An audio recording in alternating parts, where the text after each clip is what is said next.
Hello friends, welcome to the study with Mayank. मैं हूं आपका मयंक और आज ला रहा हूं मैं आपके लिए भारत की राज्य व्यवस्था से चैप्टर नंबर 71 और 72। यहाँ पर 71 में हम जो है निर्वाचन के बारे में जानेंगे, यानी अपनी इलेक्शन प्रोसेस जो है वो जानेंगे।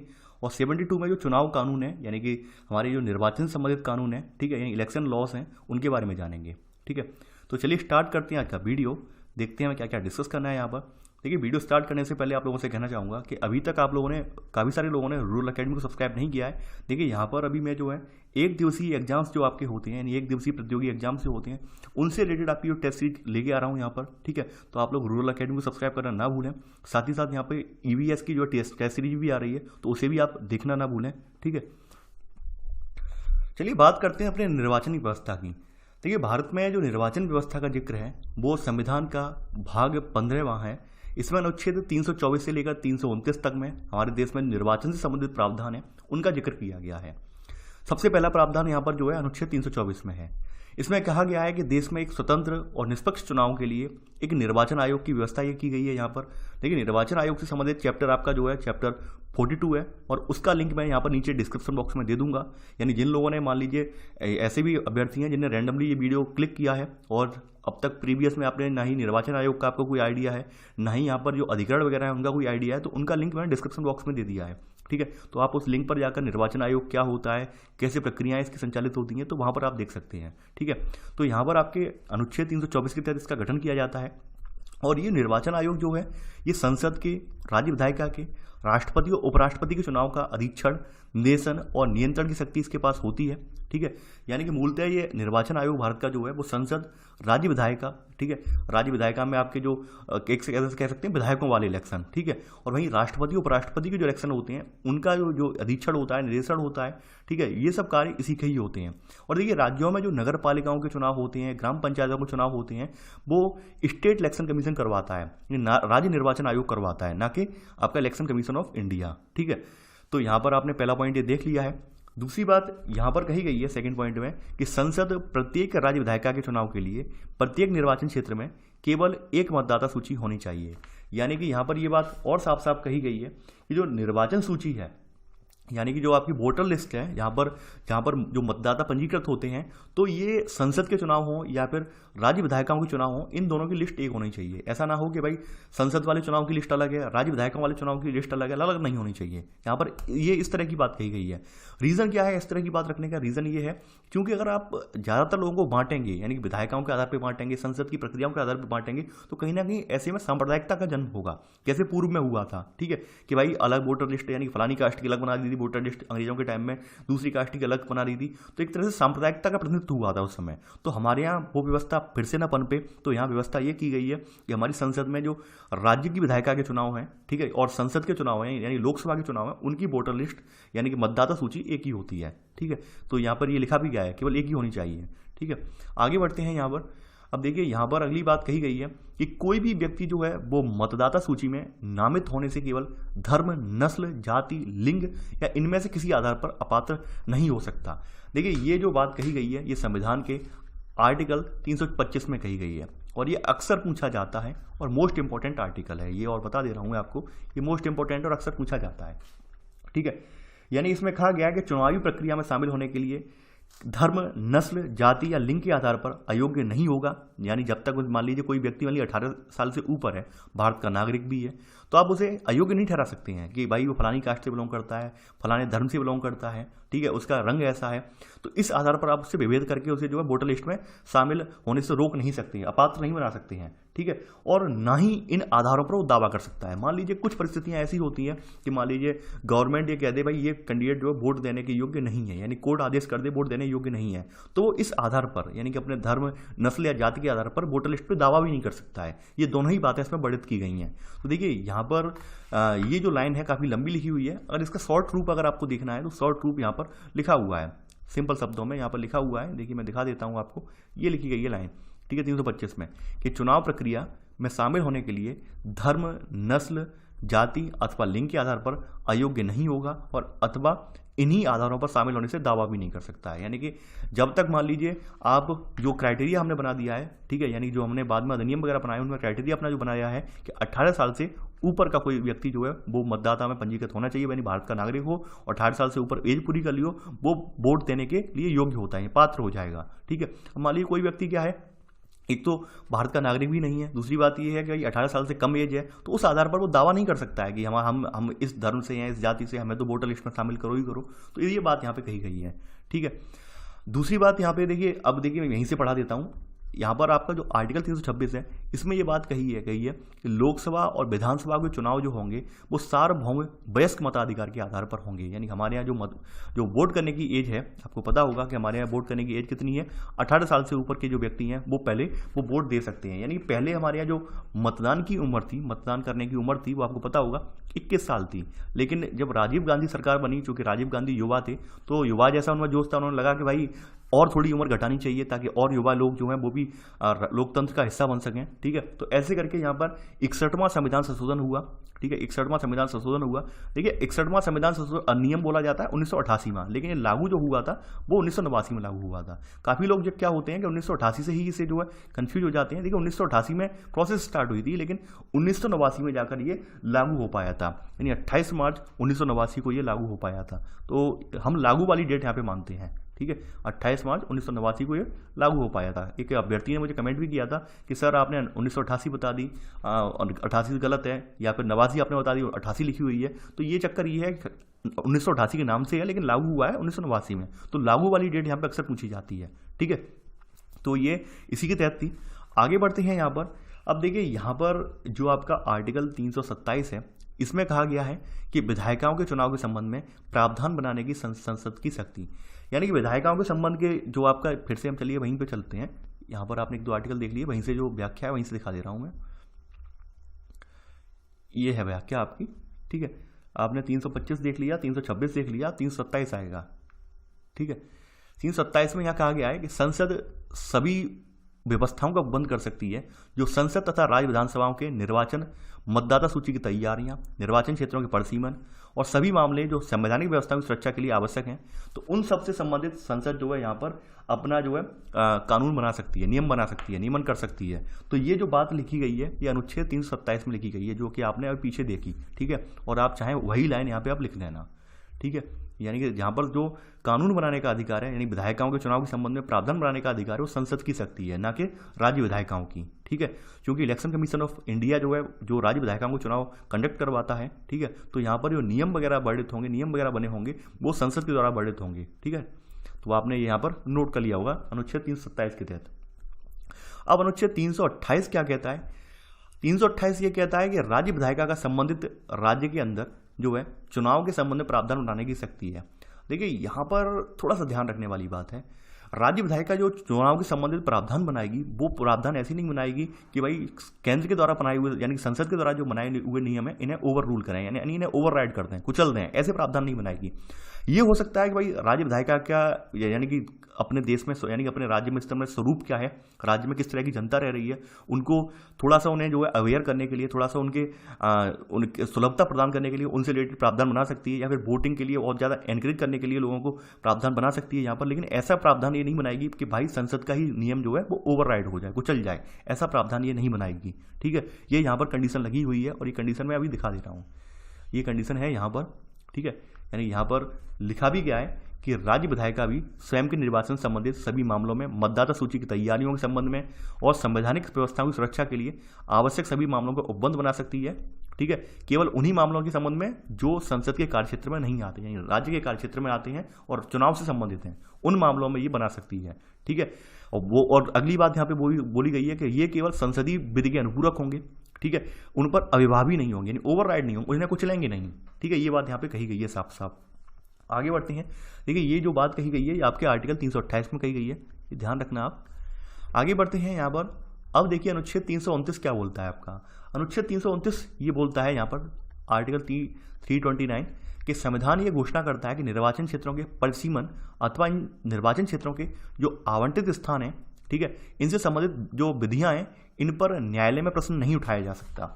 यहाँ पर अनुच्छेद 29 ये कह रहा है कि चुनाव संबंधी जो मामले हैं, ठीक है, चुनाव संबंधी जो मामले हैं, इन पर न्यायालय के जो हस्तक्षेप है, जैसे मैं एक बात बता रहा हूँ, जैसे क्या होता है आपके यहाँ परिसीमन आयोग के बारे में मैंने संसद की जब पढ़ा रहा था, संसद में बताया था कि हमारे यहाँ जनसंख्या के हिसाब से जो सीटें हैं, तो सीटों में एक सीट पर कितनी जनसंख्या आएगी, कितनी जनसंख्या वोट डालेगी, तो उनका फेरबदल होता रहता है, ठीक है। यानी कि ये जो काम, जो डिसाइड करने का काम है वो आपके यानी इलेक्शन कमीशन ऑफ इंडिया साथ में आपकी संसद मिलकर करती है कि भाई हमारी जनसंख्या, हमारे यानी वर्तमान के मान लीजिए 2021 की जनगणना होगी। अब 2021 की जनगणना के आधार पर जो आपकी संसदीय क्षेत्र हैं, विधायिका वाले क्षेत्र हैं, फिर से परिसीमित किए जाएंगे, इनका फिर से यानी कि हुआ किया जाएगा। मान लीजिए किसी क्षेत्र की जनसंख्या बहुत ज़्यादा बढ़ गई, दूसरे क्षेत्र की जनसंख्या कम हो गई। अब चूंकि हमारे देश में आपको पता होगा कि हमारे यहाँ लोकसभा की जो सीटें हैं, लोकसभा की सीटें केवल जिक्र कर रहा हूं मैं, 550 सीटें हैं लोकसभा की, ठीक है। अब 550 के हिसाब से हम ये देखेंगे कि भाई देश की मान लीजिए 135 करोड़ आबादी है, हम एक मोटा मोटा अनुमान लगा रहे हैं 135 करोड़ आबादी है, और इस 135 करोड़ आबादी में जो वोट डालने वाले कैंडिडेट हैं 80 करोड़ के करीब हैं, ठीक है, हम ये मान लेते हैं। बाद बाकी जो है वो छोटे बच्चे हैं, 18 साल से कम उम्र के, यानी 18 से ऊपर के तो चाहे बिल्कुल 105 साल का हो, 125 साल का हो, वो मतलब नहीं है, वोट डाल सकता है, नहीं 18 से ऊपर का होना चाहिए। तो हमने ये मान लिया, इससे यानी इतनी आबादी लगभग, हमने देखिए एक अनुमान लगा रहे हैं यहाँ पर, हम एक्यूरेट नहीं बोल रहे हैं, यहाँ पे अनुमान लगा रहे हैं, तो 80 करोड़ है। तो अब आप जब इससे डिवाइड करेंगे 550 से, तो आपको ये पता चल जाएगा कि भाई एक सीट के लिए कितने लोग वोट डालने चाहिए यहाँ पर, यानी एक सीट के लिए कितने लोग वोट डालेंगे, यानी 550 से आप जब डिवाइड करेंगे तो आपको पता चल जाएगा कि एक सीट पर, यानी एक लोकसभा सीट पर कितने लोगों को वोट डालना चाहिए। तो उस हिसाब से जो है यहाँ पर क्षेत्रों का परिसीमन होता है, उस हिसाब से क्षेत्रों का परिसीमन होता है। अब चूंकि हमारे देश में जो है विविधताओं भरा हुआ देश है, आप ये बात जानते हैं। अब यहाँ पे पूर्वोत्तर के कुछ राज्य हुए, इन पर जनसंख्या जहाँ पर ज़्यादा नहीं है, जनसंख्या बहुत ही कम है। अब चूंकि वहाँ पर आपने सिक्किम जैसा राज्य, वहाँ तो केवल लोकसभा की एक ही सीट है मात्र, ठीक है। अब ऐसे में अगर परिसीमन हमारा इस आधार पर होता है कि भाई हमने इससे डिवाइड कर दिया और इसने कंडीशन लगा दी कि भाई एक सीट के लिए कम से कम 20 लाख, हम एक अनुमान लगा रहे हैं 20 लाख जनसंख्या होनी चाहिए एक सीट के लिए। अब मान लीजिए सिक्किम की पूरी आबादी 20 लाख नहीं है, सिक्किम की आबादी मात्र 10 लाख ही है। तो इस आधार पर कोई व्यक्ति ये जाए और यहाँ पर हाईकोर्ट सुप्रीम कोर्ट चुनौती दे कि परिसीमन तो इन्होंने गलत किया है, तो हमने कुछ अपवाद भी रखे हैं, यानी ऐसे राज्यों को हमने शामिल करने के लिए अपवाद यही रखे हैं कि भाई मान लीजिए कम है, मान लीजिए जनसंख्या वहाँ कम है, फिर भी हमने उन्हें सीटें पकड़ा दी हैं, ठीक है, ये लोकसभा की एक सीट दे दी। ये खास करके पूर्वोत्तर के राज्यों के साथ ऐसा हुआ है, ठीक है, क्योंकि पूर्वोत्तर के राज्यों में जनसंख्या ज़्यादा है नहीं, फिर भी हमने उन्हें सीटें दे दी हैं। सीटें इसीलिए दे दी हैं ताकि वो भी ये महसूस करें कि हम संसदीय प्रणाली का एक हिस्सा हैं। ऐसा ना हो कि वो ये महसूस करें भाई हमें तो साइड में पटक दिया गया है। तो ये चीज़ें रखी गई हैं यहाँ पर। तो इन सब चीज़ों को लेकर कोई व्यक्ति परिसीमन जो हुआ है, यानी कैसे सीटों का हमने आवंटन किया है, उसको लेकर कोई न्यायालय का जो है दरवाजा नहीं खटखटाएगा और न्यायालय इसमें हस्तक्षेप नहीं करेगा। ये सब जो कार्यवाही है संसद के द्वारा होंगी और यानी कि आपका इलेक्शन कमीशन ऑफ इंडिया इसमें सहयोग करेगा कि किस तरह से सीटों का यहाँ पे हम बंटवारा करें, किस तरह से आवंटन होगा, ठीक है। यानी कि ये सब उनके दायरे में आएगा, संसद के दायरे में आएगा, इसमें न्यायालय का कोई भी हस्तक्षेप नहीं होगा। यहाँ पर देखिए कुछ लोग क्या होंगे कि कुछ लोग यहाँ पर ये समझ बैठेंगे कि जो ऐसे चुनाव वगैरह होता है, चुनाव में धांधली होती है, उसमें जो है न्यायालय का हस्तक्षेप नहीं होगा। ठीक है, यहाँ पे धांधली वाली की बात नहीं की गई है, यहाँ पे जो परिसीमन वाली है उसकी बात की गई है। यही अंतर होता है कि हम जो चीज़ों की बारीकी है वो कभी कभी नहीं समझ पाते हैं, ठीक है। तो यहाँ पर वही बारीकी यहाँ पे बताई गई है। अब चलिए आगे बढ़ते हैं यहाँ पर। अब देखिए यहाँ पर एक बात कही गई है, ठीक है, कि यहाँ पर ये कहा गया है 1966 से चुनावी याचिका पर सुनवाई अकेले उच्च न्यायालय करता है, किंतु अपील का अधिकार क्षेत्र केवल उच्चतम न्यायालय में है। यानी कि यहाँ पर ये लिखा गया है कि जो याचिका है, जैसे आपने देखा होगा तमाम क्षेत्रों में धांधली वगैरह होती है, फर्जी वोटिंग वगैरह होती है, ठीक है, या फिर बूथ वगैरह यानी पोलिंग बूथ वगैरह होता है, कैप्चर भी करने की कोशिश की जाती है। तो ऐसी जो होती हैं यानी घटनाएं होती हैं, अगर इन पर मान लीजिए स्थानीय प्रशासन एक्शन नहीं ले पा रहा है या फिर राज्य स्तर का प्रशासन एक्शन नहीं ले पा रहा है, तो ऐसे में संबंधित व्यक्ति है या संबंधित जो वहाँ पर कैंडिडेट खड़े हुए थे वो न्यायालय का दरवाजा खटखटाते हैं। अगर न्यायालय ऐसे मामले में ये पाता है भाई संबंधित क्षेत्र में हेरफेर हुई है, संबंधित क्षेत्र में धांधली हुई है, तो उस क्षेत्र का निर्वाचन रद्द करके पुनः निर्वाचन करवाया जाता है। ये हमारे यहाँ व्यवस्था है, ठीक है। तो आप ये समझ गए होंगे, हम लोग धांधली के संदर्भ में तो जा सकते हैं, लेकिन परिसीमन के संदर्भ में हम सुप्रीम कोर्ट या हाई कोर्ट हस्तक्षेप नहीं कर सकता है, ठीक है। फिर से सीधे शब्दों में बता दिया मैंने। आगे बढ़ते हैं। अब देखिए यहाँ पर बात कही गई है अनुच्छेद 323 खा की। देखिए आपका पॉइंट कौन सा चल रहा है, मैं तो पॉइंट मुझे याद नहीं है, अपने हिसाब से आप पॉइंट डाल लेना। मुझे याद नहीं, शायद आपका 8वां पॉइंट होगा, 8वां या 9वां पॉइंट होगा शायद, मुझे याद नहीं रहा, ठीक है। तो यहाँ पर नवा पॉइंट ये बोल रहा है आपका कि अनुच्छेद 323 खा में यानी विधायिका में संसद अथवा विधायिका को निर्वाचन विवादों के निर्णय के लिए अधिकरण गठन करने की शक्ति प्रदान की गई है संसद को, और वहीं स्थानीय जो विधायिकाएं, राज्य विधायिकाएं, उनको ये शक्ति दी गई है कि आप ट्रिब्यूनल्स गठित कर सकते हैं, अधिकरण। देखिए अधिकरण का उद्देश्य क्या था, अधिकरण क्यों बनाए जाते हैं, इसके बारे में मैंने जो है चैप्टर 35 में आपको डिटेल में पढ़ा दिया है, डिटेल में इसके बारे में बता दिया, एक एक प्रक्रिया बता दी है कि अधिकरण का क्या महत्व है। आपको देखिए याद होगा कि 323 खा जो है कुछ संबंधित जो प्रावधान है उनके लिए अधिकरण की व्यवस्था करता है, वहीं 323 खा जो है अन्य प्रावधानों के लिए अधिकरण की व्यवस्था करता है। तो अन्य प्रावधानों में जहाँ पर आपके इलेक्शन से संबंधित प्रावधान भी आ जाते हैं, ठीक है, उनकी भी व्यवस्था हो सकती है यहाँ पर। तो यहाँ पर अभी तक तो ऐसा कोई अधिकरण गठित नहीं किया गया है, लेकिन अगर भविष्य में किया जाता है तो अनुच्छेद 323 खा के तहत गठित किया जाएगा। अगर आपने ट्रिब्यूनल्स नहीं पढ़ा है या फिर आप ट्रिब्यूनल्स वाला चैप्टर रिवाइज करना चाहते हैं तो उसका लिंक भी मैंने डिस्क्रिप्शन बॉक्स में दे दिया है, तो आप यहाँ पर जाकर इसका लिंक पर देख लेना। ट्रिब्यूनल्स होते क्या है, यानी अधिकरण होते क्या है, क्यों बनाए जाते हैं, क्या इनका महत्व है, ठीक है, और कितना योगदान निभाते हैं।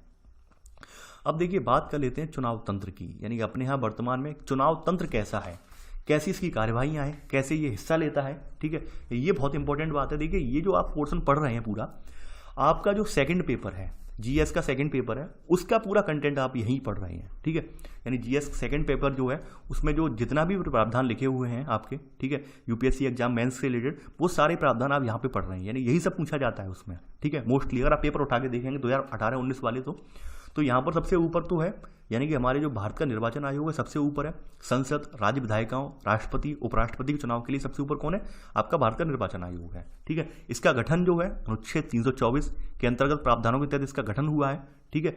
यहाँ पे लिखा गया है कि भारत के संविधान के अनुच्छेद 324 के अंतर्गत जो है भारत के निर्वाचन आयोग को लोकसभा, राज्य विधानसभा के चुनाव को अधीक्षण, निर्देशन और नियंत्रण का अधिकार प्राप्त है, ठीक है। और इसमें कितने लोग होंगे, इसमें 3 सदस्यीय निकाय होगा, ठीक है। 3 सदस्यीय निकाय में कौन कौन होंगे, इसमें आपको एक पता होगा, एक तो जो मुख्य निर्वाचन आयुक्त होंगे, साथ ही साथ 2 सहायक निर्वाचन आयुक्त भी होंगे, यानी एक यहाँ पर मुख्य निर्वाचन आयुक्त होगा और 2 चुनाव आयुक्त होंगे, यानी सहायक बोल सकते हैं हम आप, ठीक है। और यहाँ पर जो राष्ट्रपति है वो मुख्य निर्वाचन आयुक्त और चुनाव आयुक्तों की इनकी नियुक्ति करता है। ये आपको मैं पढ़ा भी चुका हूँ, और आप फिर से अगर आपको यानी कि अगर आपको डाउट हो तो चैप्टर 42 का मैंने लिंक नीचे दे दिया है डिस्क्रिप्शन बॉक्स में, तो वहाँ पर आप जाके डिटेल में पढ़ सकते हैं। ये सबसे ऊपर जो रहेगा वो हमारा भारत का निर्वाचन आयोग रहेगा।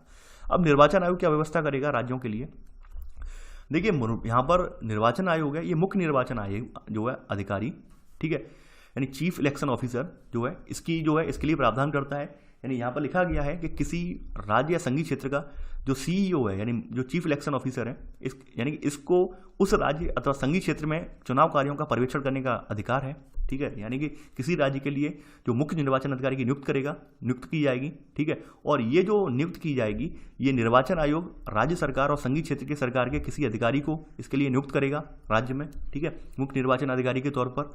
तो यहाँ पर और उनका परामर्श भी लेगा, ठीक है, नहीं उनके परामर्श से नियुक्त किया जाएगा, ऐसा नहीं है ऐसे ही नियुक्त कर दिया जाए। राज्य स्तर पर निर्वाचन आयोग की जो गतिविधियां हैं इनको प्रोसीड करने के लिए, इनको देखरेख करने के लिए सीईओ नियुक्त किया जाएगा। देखिए चैन है पूरी, तो चैन को आप पूरा समझते चाहिए, ठीक है। अब देखिए हमने राज्य स्तर पर देख लिया अधिकारी आपका, अब एक जिला निर्वाचन अधिकारी होगा। देखिए जिला निर्वाचन अधिकारी अक्सर करके कलेक्टर होता है, डीएम डिस्ट्रिक्ट मजिस्ट्रेट इसे बोलते हैं, उसे डीईओ को जो है वो डिस्ट्रिक्ट इलेक्शन ऑफिसर बनाया जाता है, ठीक है, वही होता है मोस्टली। तो यहाँ पर बताया गया है कि मुख्य निर्वाचन अधिकारी जिला वाला होगा, ठीक है। तो इस यानी मुख्य निर्वाचन अधिकारी के अधीक्षण में जो जिले लेवल पर, यानी कि जो राज्य में जिले हैं उनके अधिकारी, यानी उनके जो चुनाव कार्य का पर्यवेक्षण ये करेगा मुख्य यानी जिला निर्वाचन अधिकारी, ठीक है। और ये जो है यानी कि ये इसका जो यानी इसको नामित करने का जो बताया गया है कि इसको नामित कौन करेगा, यानी ये राज्य सरकार के किसी अधिकारी को राज्य सरकार की सलाह पर जिला निर्वाचन अधिकारी नामित कर दिया जाएगा। मोस्टली तो डीएम ही बनता है, मोस्टली डीएम ही बनता है, यानी परिपाटी जो चली आ रही है हमारे यहाँ वो मोस्टली डीएम होता है, डिस्ट्रिक्ट मजिस्ट्रेट होता है, ठीक है।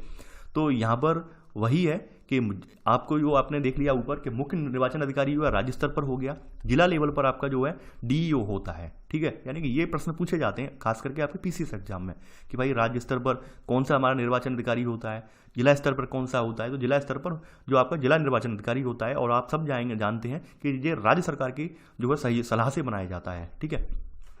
अब देखिए एक चुनाव अधिकारी भी होता है, इसके अधीन एक चुनाव अधिकारी इसके नीचे आप पहुंचाता है जिसका नाम है रिटर्निंग ऑफिसर कहते हैं, आरओ, ठीक है। रिव्यू ऑफिसर नहीं कहते हैं इसे, रिटर्निंग ऑफिसर कहते हैं। चुनाव की प्रक्रिया में से रिटर्निंग ऑफिसर कहते हैं।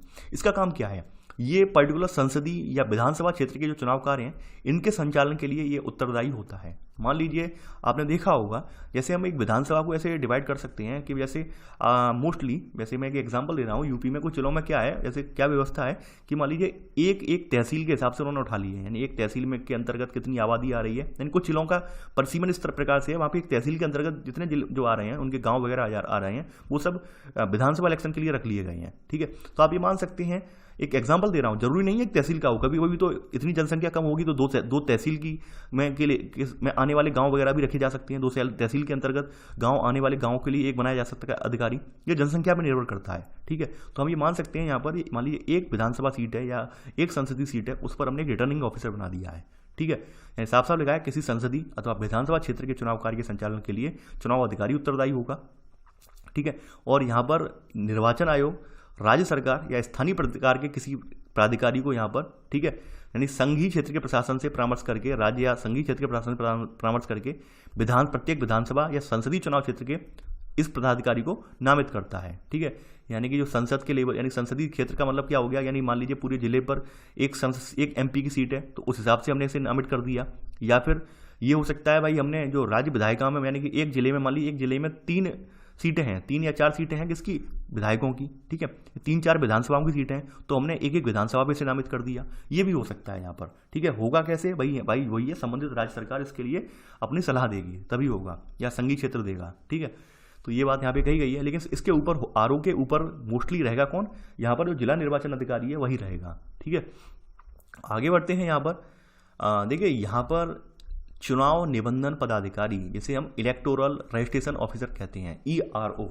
ठीक है, इसका काम क्या होगा, देखिए ERO जो है संसदीय क्षेत्र की जो है मतदाता सूची, वोटर लिस्ट है, इसको तैयार करने के लिए और चुनाव पंजीकरण ठीक है, यानी संसदीय चुनाव क्षेत्र में मतदाता सूची याद को तैयार करने के लिए जो चुनाव पंजीकरण अधिकारी है ये उत्तरदायी होगा।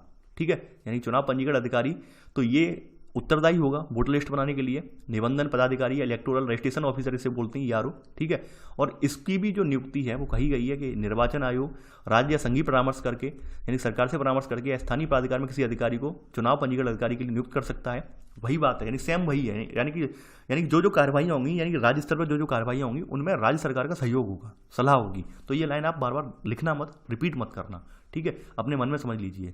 तो इसका काम वही है ERO का, जो मैंने बता दिया। अब नीचे आते हैं, सबसे नीचे आपका जो जहाँ पर पोलिंग बनती है, पोलिंग बूथ बनता है, वहाँ का क्या है रोल। देखिए, यहाँ पर आपका जो है पोलिंग बूथ पर पीठासीन अधिकारी होगा, जिसे प्रिजाइडिंग ऑफिसर बोलते हैं, PO बोलते हैं। ठीक है, इसका क्या कार्य होगा, देखिए यही बहुत इंपॉर्टेंट है और अक्सर करके जो विवादों के घेरे में रहता है वो हमेशा यही रहता है। ठीक है, यानी इसका रोल अहम होता है। इसका रोल ये होता है कि ये जो है मतदान अधिकारियों के सहयोग से मतदान केंद्र पर जो मतदान कार्य संपन्न करवाता है। इन पीठासीन अधिकारी मान लीजिए एक पोलिंग बूथ के लिए बना दिया, पोलिंग बूथ में यानी एक पूरा पोलिंग बूथ के अंतर्गत 5-6 जगहों की मतदान हो रहा है, 5-6 जगहों का, यानी पूरा एक मान लीजिए आपको पता होगा कि भारत में सार्वजनिक स्थान जो है आपके जैसे स्कूल कॉलेज वगैरह, ठीक है, इनमें जो है बनाया जाता है, हमेशा जो है वोटिंग वगैरह इन्हीं स्थानों पर होती है। ठीक है, या फिर नगर पंचायत वगैरह बिल्डिंग वगैरह होती है, बड़ी होती है, उनमें होती है। ठीक है, तो आपने देखा होगा एक बिल्डिंग में हर जगह के लिए अलग अलग, यानी कि मान लीजिए जो है एरिया वाइज, मोहल्ले वाइज डिवाइड कर दिए जाते हैं। तो उन सब की जो निगरानी करता है वो जो पीठासीन अधिकारी करता है। और आपने देखा होगा जो EVM के साथ या जो आपके बैलेट पेपर के साथ जो लोग अंदर बैठते हैं उन सबको दिशा निर्देश करने का कार्य भी इसी का ही होता है। ठीक है, तो यहाँ पर आप लिख लेना, पीठासीन अधिकारी जो है मतदान अधिकारियों के सहयोग से मतदान केंद्र व मतदान पर जो कार्य संपन्न करवाता है। ठीक है, और वहीं जिला निर्वाचन अधिकारी है, ये पीठासीन अधिकारियों एवं मतदान अधिकारियों की नियुक्ति करता है। ठीक है, यानी कि ये पीठासीन अधिकारियों की नियुक्ति करता है, मतदान अधिकारियों की। मतदान का मतलब क्या है कि जो बैठ के वहाँ पे देखते हैं, अंदर बताते हैं भाई आप इस लिस्ट में एनरोल्ड हो या नहीं हो, आप वोट डाल सकते हो या नहीं डाल सकते हो। यानी आप मान लीजिए तमाम लोग होते हैं, फर्जी लोग चले जाते हैं, तो वो उनका पहचान पत्र वगैरह देख के या अपनी जो उनके पास लिस्ट होती है कि हाँ भाई इस मोहल्ले की ये लिस्ट है, इसमें ये फलाना आदमी पंजीकृत है या नहीं है, उस आधार पर वोट डालने दिया जाता है। ऐसा थोड़ी ना है कि भाई मनमाने तरीके से कोई भी आए डाल देने देंगे, ऐसे नहीं डाला जाता, पूरी लिस्ट होती है उनके पास। तो ये मतदान अधिकारी के ऊपर ये रहता है। ठीक है, यानी प्रिजाइडिंग ऑफिसर का रोल ही यही होता है कि वो सभी जो पोलिंग बूथ बनाए गए हैं, उसके अंडर में जो पोलिंग बूथ दिए गए हैं वहाँ पर मतदान जो है पारदर्शिता के साथ हो, शुचिता के साथ हो। ठीक है, तो ये बात यहीं पर कही गई है और नियुक्ति के बारे में आपने देख लिया। अब देखिए कुछ पर्यवेक्षक भी बनाए जाते हैं, इनका रोल बड़ा अहम होता है पर्यवेक्षक का। कुछ तो सामान्य पर्यवेक्षक होते हैं। सामान्य, देखिए यहाँ पर आप पूरा लिखना मत।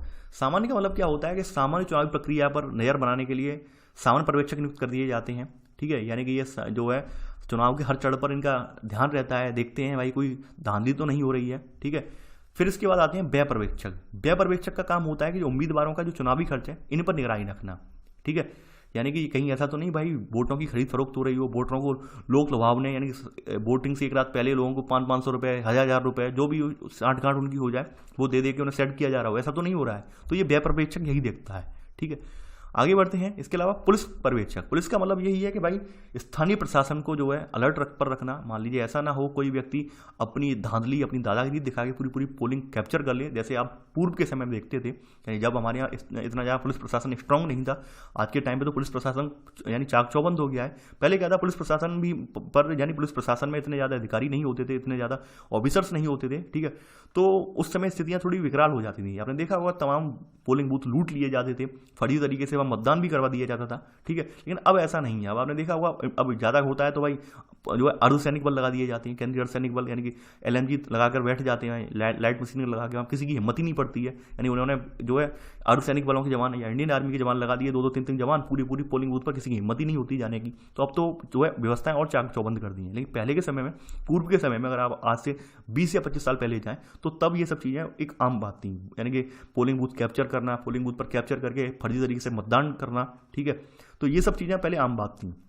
यानी कि पोलिंग बूथ लूट लेना वहाँ पर, यानी कि वहाँ के बैलेट बॉक्स उठा के अपने जो पर्ची वाले बॉक्स हैं अपने बॉक्स वहाँ पे रख देना, पेटियाँ रख देना। तो ये सब चीज़ें आम बात होती थी, ठीक है। तो यहाँ पर वही है, यहाँ पर कहा गया है ये पर्यवेक्षक पुलिस की तैनाती से संबंधित सभी गतिविधियाँ, कानून और व्यवस्था की स्थिति पर नजर रखते हैं। यानी पुलिस पर्यवेक्षक का मतलब यही होता है। खास करके आपने देखा होगा SSP बनाया जाता है, ये जिले का जो सबसे बड़ा अधिकारी होता है, ठीक है। तो सीनियर सुपरिटेंडेंट ऑफ पुलिस वही बनाया जाता है, ठीक है। SSP जो है पुलिस पर्यवेक्षक की भूमिका निभाता है, जो प्रशासन को पूरा चाक चौबंद रखता है, प्रशासन को दिशा निर्देश करता रहता है कि किसी प्रकार की कोई खामी ना हो, ठीक है। ये प्रशासनिक व्यवस्था सही बनी रहे। अब इसके अलावा यहाँ पर जागरूकता पर्यवेक्षक भी होते हैं। देखिए ये बहुत इंपॉर्टेंट है और इससे संबंधित एक प्रश्न पूछा भी गया एग्जाम में। जागरूकता पर्यवेक्षक का रोल क्या है? ये जो है सबसे पहली बार जो 16वीं लोकसभा के चुनाव हुए, यानी 2014 वाले चुनाव हुए, तो ये जागरूकता पर्यवेक्षक ये रखे गए थे। इनका रोल ये था कि भाई तमाम लोग ऐसे होते हैं जो वोट डालने ही नहीं जाते हैं। इन्हें लगता है भाई क्या डाल के आओगे यार, क्या हमारे एक वोट डालने से क्या हो जाएगा, क्या हम बदलाव लाएंगे। तो ऐसी नकारात्मक भावना वाले भी तमाम लोग होते होंगे। देखिए एक बात, एक सरकार की सर्वे है, मेरी सर्वे नहीं, सरकार की सर्वे है, गवर्नमेंट की सर्वे के अकॉर्डिंग ये बताया गया है कि सबसे ज़्यादा जो वोटिंग नहीं करने वाले व्यक्ति हैं वो पढ़े लिखे व्यक्ति हैं। पढ़े लिखे व्यक्ति ही वोट डालने नहीं जाते हैं, ठीक है। यानी गवर्नमेंट की सर्वे खुद है, पढ़े लिखे व्यक्ति वोट डालने नहीं जाते हैं। हमेशा जो मध्यम वर्गीय परिवार हैं और जो लेबर क्लास परिवार हैं वो तो बढ़ चढ़ कर हिस्सा लेते हैं मतदान में, लेकिन आपके जो पढ़े लिखे व्यक्ति हैं वो वोट डालने जाते ही नहीं है। उन्हें लगता है कि हमारे वोट डालने से क्या होगा, और यही रीज़न है कि हमारे यहाँ कोई अच्छी सरकार चुन के नहीं आ पाती है। हमारे यहाँ कोई पढ़े लिखे जो अच्छे खासे वेल क्वालिफाइड जो कैंडिडेट बोले जाते हैं वो चुन के नहीं आ पाते हैं, क्योंकि रीज़न यही है कि हम लोग इंटरेस्ट नहीं लेते। हमें लगता है भाई हमें राजनीति से दूर रहना चाहिए, हमें क्या लेना देना, हम तो कमा रहे हैं अपना, हम तो अपना खा रहे हैं, हमें क्या लेना देना, देश गड्ढे में जाए या जहाँ भी जाए हमें कोई मतलब नहीं है। तो ऐसी सोच जो होती है, संकीर्ण सोच जो होती है, वो कहीं ना कहीं देश के विकास में बाधा उत्पन्न करती है। तो हमारा इस सबका ये दायित्व बनता है कि भाई हम सब लोग जो मतदान को एक त्यौहार की तरह लें, क्योंकि लोकतंत्र में मतदान एक पर्व की तरह मनाया जाना चाहिए, ठीक है। लोकतंत्र का ये रूल ही है, यानी लोकतंत्र में क्या है, लोगों के द्वारा बनाया हुआ तंत्र है, ठीक है। तो इसमें हम जब तक बढ़ चढ़ कर हिस्सा नहीं लेंगे तब तक लोकतंत्र की अवधारणा भी पूरी नहीं होगी, ठीक है। तो यहाँ पर सन 2014 में 16वीं लोकसभा के चुनाव थे, तो यहाँ पे पर्यवेक्षक बहाल किए गए थे, तो जिन्होंने फील्ड स्तर पर जो है लोगों को जागरूक किया, ठीक है।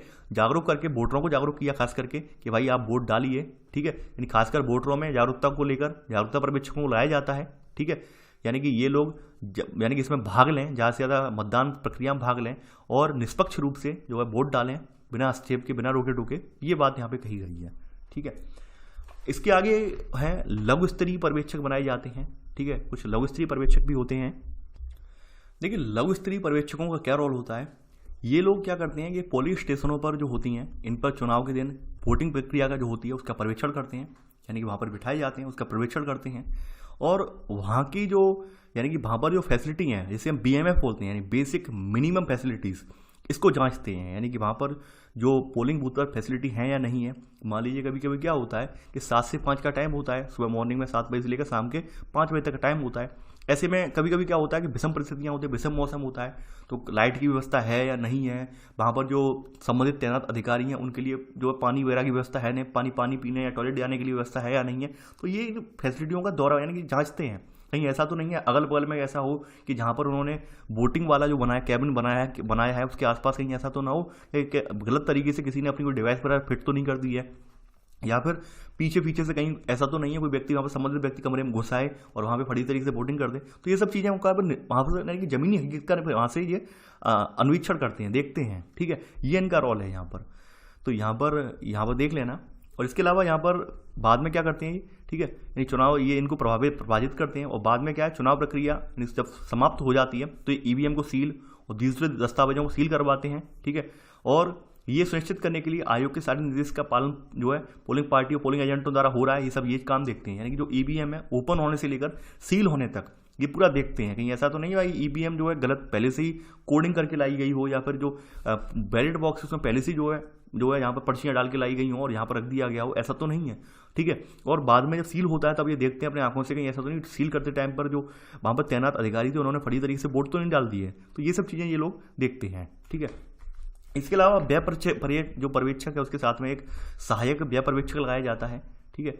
तो ये क्या करता है, यानी कि ये जो है इस बात को सुनिश्चित करने के लिए सभी जो चुनाव प्रमुख प्रचारक हैं इनकी घटना की जो है वीडियोग्राफी करता है, ठीक है। वीडियोग्राफी हो और चुनावी अनियमितता की शिकायतें जो होती हैं उनको तुरंत आगे अपने अधिकारियों को फॉरवर्ड करता है, ठीक है। तो यहाँ पर ये इसका कार्य ये होता है। अब देखिए इसके बाद आपने ये तो चुनावी तंत्र देख लिया, यानी इतने लोग तो चुनावी तंत्र में कार्य करते हैं सक्रिय रूप से। अब बाद में देखते हैं प्रक्रिया क्या है, चुनाव प्रक्रिया संचालित कैसे होती है, कैसे संपादित होती है, वो देखते हैं। आप सभी को पता है कि हमारे देश में चुनाव का जो प्रावधान है, पहले क्या था, जम्मू कश्मीर में 6 साल का था वहाँ पे जब उनका संविधान था, लेकिन अब हमारे यहाँ क्या है, पूरे देश में 5 साल का प्रावधान है, ठीक है। नहीं, पूरी गवर्नमेंट चलाने के लिए 5 साल। बीच में देखिए, बीच में भंग हो जाए वो अलग बात है, विश्वास मत कोई पार्टी खो दे वो अलग बात है, बीच में चुनाव करवाना पड़े, ठीक है। नहीं, लोकसभा और प्रत्येक राज्य विधानसभा के हर 5 वर्ष पर चुनाव होते हैं, ठीक है। लेकिन 5 वर्ष पूरे होने से पहले, यानी लोकसभा अगर भंग हो जाए या फिर सरकार अपना मत खो दे, ठीक है, अल्पमत में हो, तो ऐसे में फिर से वोटिंग हो सकती है, ठीक है।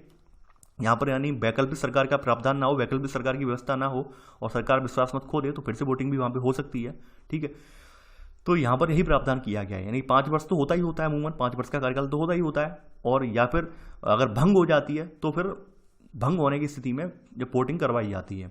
अब देखिए चुनाव कार्यक्रम में क्या आता है, शेड्यूल ऑफ इलेक्शन। ये कैसे किया जाता है, घोषणा कैसे की जाती है, यानी जब किसी सरकार के 5 वर्ष का कार्यकाल पूरा हो जाता है या फिर कोई विधायिका है भंग कर दिया जाता है, ठीक है, और तब जो है इलेक्शन कमीशन ऑफ इंडिया जो है चुनाव कराने के लिए ये तंत्र उपयोग में लाता है। यानी फिर जब ऐसी स्थिति होती है, यानी कि मान लीजिए किसी सरकार का कार्यकाल 5 साल का पूरा हो गया, ठीक है, या फिर कोई सरकार 5 साल से पहले यानी 3 साल में भंग हो गई, तो 3 साल में भंग हो तो गई है सरकार, आपको 6 महीने के भीतर उसका नई सरकार के लिए इलेक्शन करवाना ही पड़ेगा। यहाँ पर ये प्रावधान ये कहा गया है कि मान लीजिए भंग हुई लोकसभा के अंतिम सत्र और नई लोकसभा के गठन के बीच 6 माह से अधिक का अंतराल नहीं होना चाहिए, यानी इसलिए इसी बीच में चुनाव हो जाना चाहिए। इतना ज़्यादा अंतराल रहेगा तो वाकई में ये देश के हित में नहीं होगा। तो व्यवस्था यहाँ की ये कही गई है, ठीक है, संविधान में ये कहा गया है कि अगर भंग कोई लोकसभा हो गई, यानी अपने समय से पहले कोई लोकसभा भंग हो गई है, ठीक है, तो क्या होगा कि 6 महीने के अंदर अंदर आपको चुनाव करवाने होंगे। 6 महीने से ज़्यादा का टाइम आप नहीं खींच सकती हैं, ठीक है। तो यहाँ पर ये व्यवस्था कही गई है, तो आप ये लिख लेना ये वाली व्यवस्था। आगे बढ़ते हैं यहाँ पर। अब देखिए यहाँ पर आमतौर पर अगर निर्वाचन की बात करें तो निर्वाचन आयोग क्या करता है, आमतौर पर निर्वाचन आयोग ये चुनावी प्रक्रिया शुरू होने से पहले एक प्रेस कॉन्फ्रेंस करता है, यानी इस लिखा है संवाददाता सम्मेलन करता है, और जहाँ पर नए चुनाव की ये घोषणा करता है कि भाई अमुक तारीख से लेकर अमुक तारीख तक ये चुनाव यहाँ पे संचालित किए जाएंगे, इतने इतने चरणों में संपादित होंगे, तो ये पूरी घोषणा करता है, ठीक है। यानी जब ऐसी स्थिति आ जाती है तो ये चुनाव आयोग फिर क्या करता है कि चुनाव का शेड्यूल तैयार करता है कि भाई अमुक तारीख से लेकर अमुक तारीख तक इस चरण में ये राज्य पहले आएंगे, इस चरण में ये राज्य पहले आएंगे, इन राज्यों के ये स्थान पहले आएंगे। आपने देखा होगा, पूरी प्रक्रिया आपने देखी होगी टीवी वगैरह पर, ठीक है। और जैसे ही अधिसूचना जारी होती है, और यहाँ पर जैसे ही अधिसूचना जारी होती है, ठीक है, वैसे ही उम्मीदवार क्या करते हैं, जहाँ से चुनाव लड़ना चाहते हैं वहाँ पर अपना नामांकन दाखिल करते हैं, ठीक है। यानी कि वहाँ पर अपना नामांकन दाखिल कर देते हैं, और नामांकन की जो अंतिम तारीख से 1 सप्ताह पश्चात यहाँ पर नामांकनों की जो है जांच वगैरह होती है, चुनाव के क्षेत्र के अधिकारी करते हैं। कहीं ऐसा तो नहीं कोई अधिकारी अवैध तरीके से एंट्री पाया हो, कभी कोई अधिकारी जो है फॉर्मेलिटीज़ पूरी न कर रहा हो, और अगर वो फॉर्मेलिटीज़ जो है चुनाव की जो फॉर्मेलिटीज़ है वो अगर पूरी नहीं करता है तो उसका जो है कहते नहीं है नामांकन रद्द कर दिया जाता है, ठीक है। आगे बढ़ते हैं यहाँ पर। देखिए ये पूरी प्रक्रिया है, प्रक्रिया आप नोट करते जाना। अब देखिए जांच के 2 दिनों के भीतर, अब ये जांच हो जाती है, जांच होने के बाद क्या होता है, इसके 2 दिनों के भीतर जो वैध उम्मीदवार होते हैं उनसे कहा जाता है कि वो वापस लेकर चुनाव से हट सकते हैं। यानी कभी कभी ऐसी स्थिति भी आ जाती है, कुछ लोग क्या होते हैं कि आवेग में आकर ना आओ देखा ना ताओ देखा, भाई एक धुन सवार होगी, हमें चुनाव लड़ना है, इसी में आगे पर्चा फाइल कराए। ठीक है, तो चुनाव वाले ये कहते हैं भाई आप इस तरह के जो व्यक्ति हैं, तो इस तरह के व्यक्ति क्या करते हैं, चुनाव की सरदर्दी बनते हैं। सरदर्दी क्या बनते हैं, चुनाव प्रक्रिया के दौरान उन्हें तो व्यवस्थाएं करनी पड़ेंगी, बैलेट पेपर वगैरह अगर बैलेट पेपर का इंतजाम है तो बैलेट पेपर उसके अतिरिक्त छपवाने पड़ेंगे। ठीक है, मान लीजिए कैंडिडेटों की संख्या ज़्यादा हुई तो बैलेट पेपर ज़्यादा छपवाए जाएंगे। मान लीजिए अगर एक यानी कि जो आपकी ईवीएम है, ईवीएम के पैनल से ज़्यादा कैंडिडेट हुए तो दूसरी ईवीएम रखनी पड़ेगी बगल में। ठीक है, तो ये चीज़ों के लिए यहाँ पे प्रावधान ये किया गया है कि मान लीजिए कुछ कैंडिडेट ऐसे होते हैं जो अपने मजे मजे के लिए खड़े हो जाते हैं, तो उन्हें रोकने के लिए यहाँ पे प्रावधान रखा गया है। हालांकि और भी प्रावधान है, अनुमोदक प्रस्तावक वाले प्रावधान भी रखे गए हैं बड़े इलेक्शंस में। ठीक है, वो इसलिए रखे गए हैं ताकि जो तमाम जो ऐसी यानी कि अपनी मर्जी के लिए अपने मजाक के तौर पर एग्जाम में पार्टिसिपेट करना चाहते हैं वो रुक जाएं लोग। ठीक है, तो यहाँ पर ये चुनाव का समय मिलता है। ठीक है, अब देखिए जैसे ही यहाँ पर इनका पर्चा फाइल होगा तो आप जानते हैं वैसे तो चुनाव प्रचार वाले जो कैंडिडेट होते हैं वो तो सालों से पहले से ही अपना चुनाव प्रचार स्टार्ट कर देते हैं। ठीक है, लेकिन फिर इसके बाद अब जो है टाइम दिया जाता है, लगभग 2 हफ्ते का टाइम रहता है। ठीक है, 2 हफ्ते में वो जमकर प्रचार करते हैं। वैसे तो आप ऑलरेडी सब जानते हैं जमकर प्रचार तो पूरी 1 साल से करते हैं, वो उन्हें दिख जाता है भाई सन 2022 में इलेक्शन है तो 2021 से ही ये सक्रिय हो जाएंगे, नहीं 2022 में इलेक्शन है तो 2021 से ही वो सक्रिय हो जाएंगे। ये बात तो आप ऑलरेडी जानते हैं, व्यवहार में तो यही चलता है। ठीक है, आगे बढ़ते हैं। इसके बाद जब चुनाव संपादित हो जाता है, ठीक है, यानी जब मतदान प्रक्रिया पूरी हो जाती है, ठीक है, यानी कि चुनावी कार्रवाई में मतदान प्रक्रिया जो हो जाती है उसके बाद मतगणना के लिए अलग तारीख निर्धारित की जाती है। ठीक है, और प्रत्येक चुनाव का अधिकारी होता है वो परिणाम घोषित करता है। तो मतगणना की तारीख में चुनाव जो है परिणाम घोषित हो जाता है। उसके बाद क्या होता है कि आयोग क्या करता है, फिर निर्वाचित जो कैंडिडेट हैं, चुने हुए कैंडिडेट की सूची जारी करता है। ठीक है, और सदन के गठन के लिए एक अधिसूचना जारी करता है। फाइनल प्रक्रिया ये होती है निर्वाचन आयोग की तरफ से कि जब वोटिंग पूरी हो जाए, मतगणना पूरी हो जाए, और मतगणना होने के बाद आयोग क्या करता है, जो इलेक्टेड कैंडिडेट हैं, ये चुने हुए व्यक्ति हैं, उनकी सूची बनाता है और अधिसूचना जारी करता है। हाँ भाई ये व्यक्ति चुने गए हैं, आप ये लोकसभा में जाएं या फिर राज्यसभा में जहाँ के लिए चुने गए हों। ठीक है, और इसी के साथ जो चुनावी प्रक्रिया संपन्न हो जाती है। ठीक है, और लोकसभा के मामले में राष्ट्रपति और विधानसभा के मामले में राज्यपाल इन्हें सत्र में बुलाता है और कहता है भाई आप जो व्यक्ति हैं अपनी अपनी सरकार बनाएं। ठीक है, अपना अपना जो कैंडिडेट है वो नॉमिनेट करें मुख्यमंत्री पद के लिए, प्रधानमंत्री पद के लिए। ठीक है, तो ये इस प्रक्रिया पूरी रखी गई है यहाँ पर। तो चुनाव आयोग का रोल तो केवल यहीं तक है, बाद बाकी रोल तो फिर जो है राष्ट्रपति और उसका रह जाता है। तो केवल यहीं तक आप नोट कर लेना। आगे बढ़ते हैं यहाँ पर शपथ ग्रहण। देखिए ये जो चीज़ें हैं, ये आई थिंक मुझे ये लगता है ये वाला जो पॉइंट रखा गया ये इन्होंने सोच समझ के नहीं रखा, शपथ ग्रहण वाला ये पहले रखना था। काफ़ी सारे व्यक्ति शपथ ग्रहण को लेकर कंफ्यूज हो जाएंगे, इस पॉइंट में 100% कंफ्यूज हो जाएंगे, क्योंकि शपथ ग्रहण वाला जो रोल है उन्हें लगता होगा कि भाई चुनकर जो कैंडिडेट यहाँ पे पहुंच गए, यानी कि वो तो अब जो लोग हम जैसे पढ़ते आए, जैसे हमने भी पूरी प्रक्रिया ऊपर से देखी चुनाव की, कैसे कैसे चुनाव हुआ, कैसे कैसे लोग जो है उन्होंने अपना पंजीकरण करवाया, कैसे चुनाव आयोग ने डॉक्यूमेंट जांचे।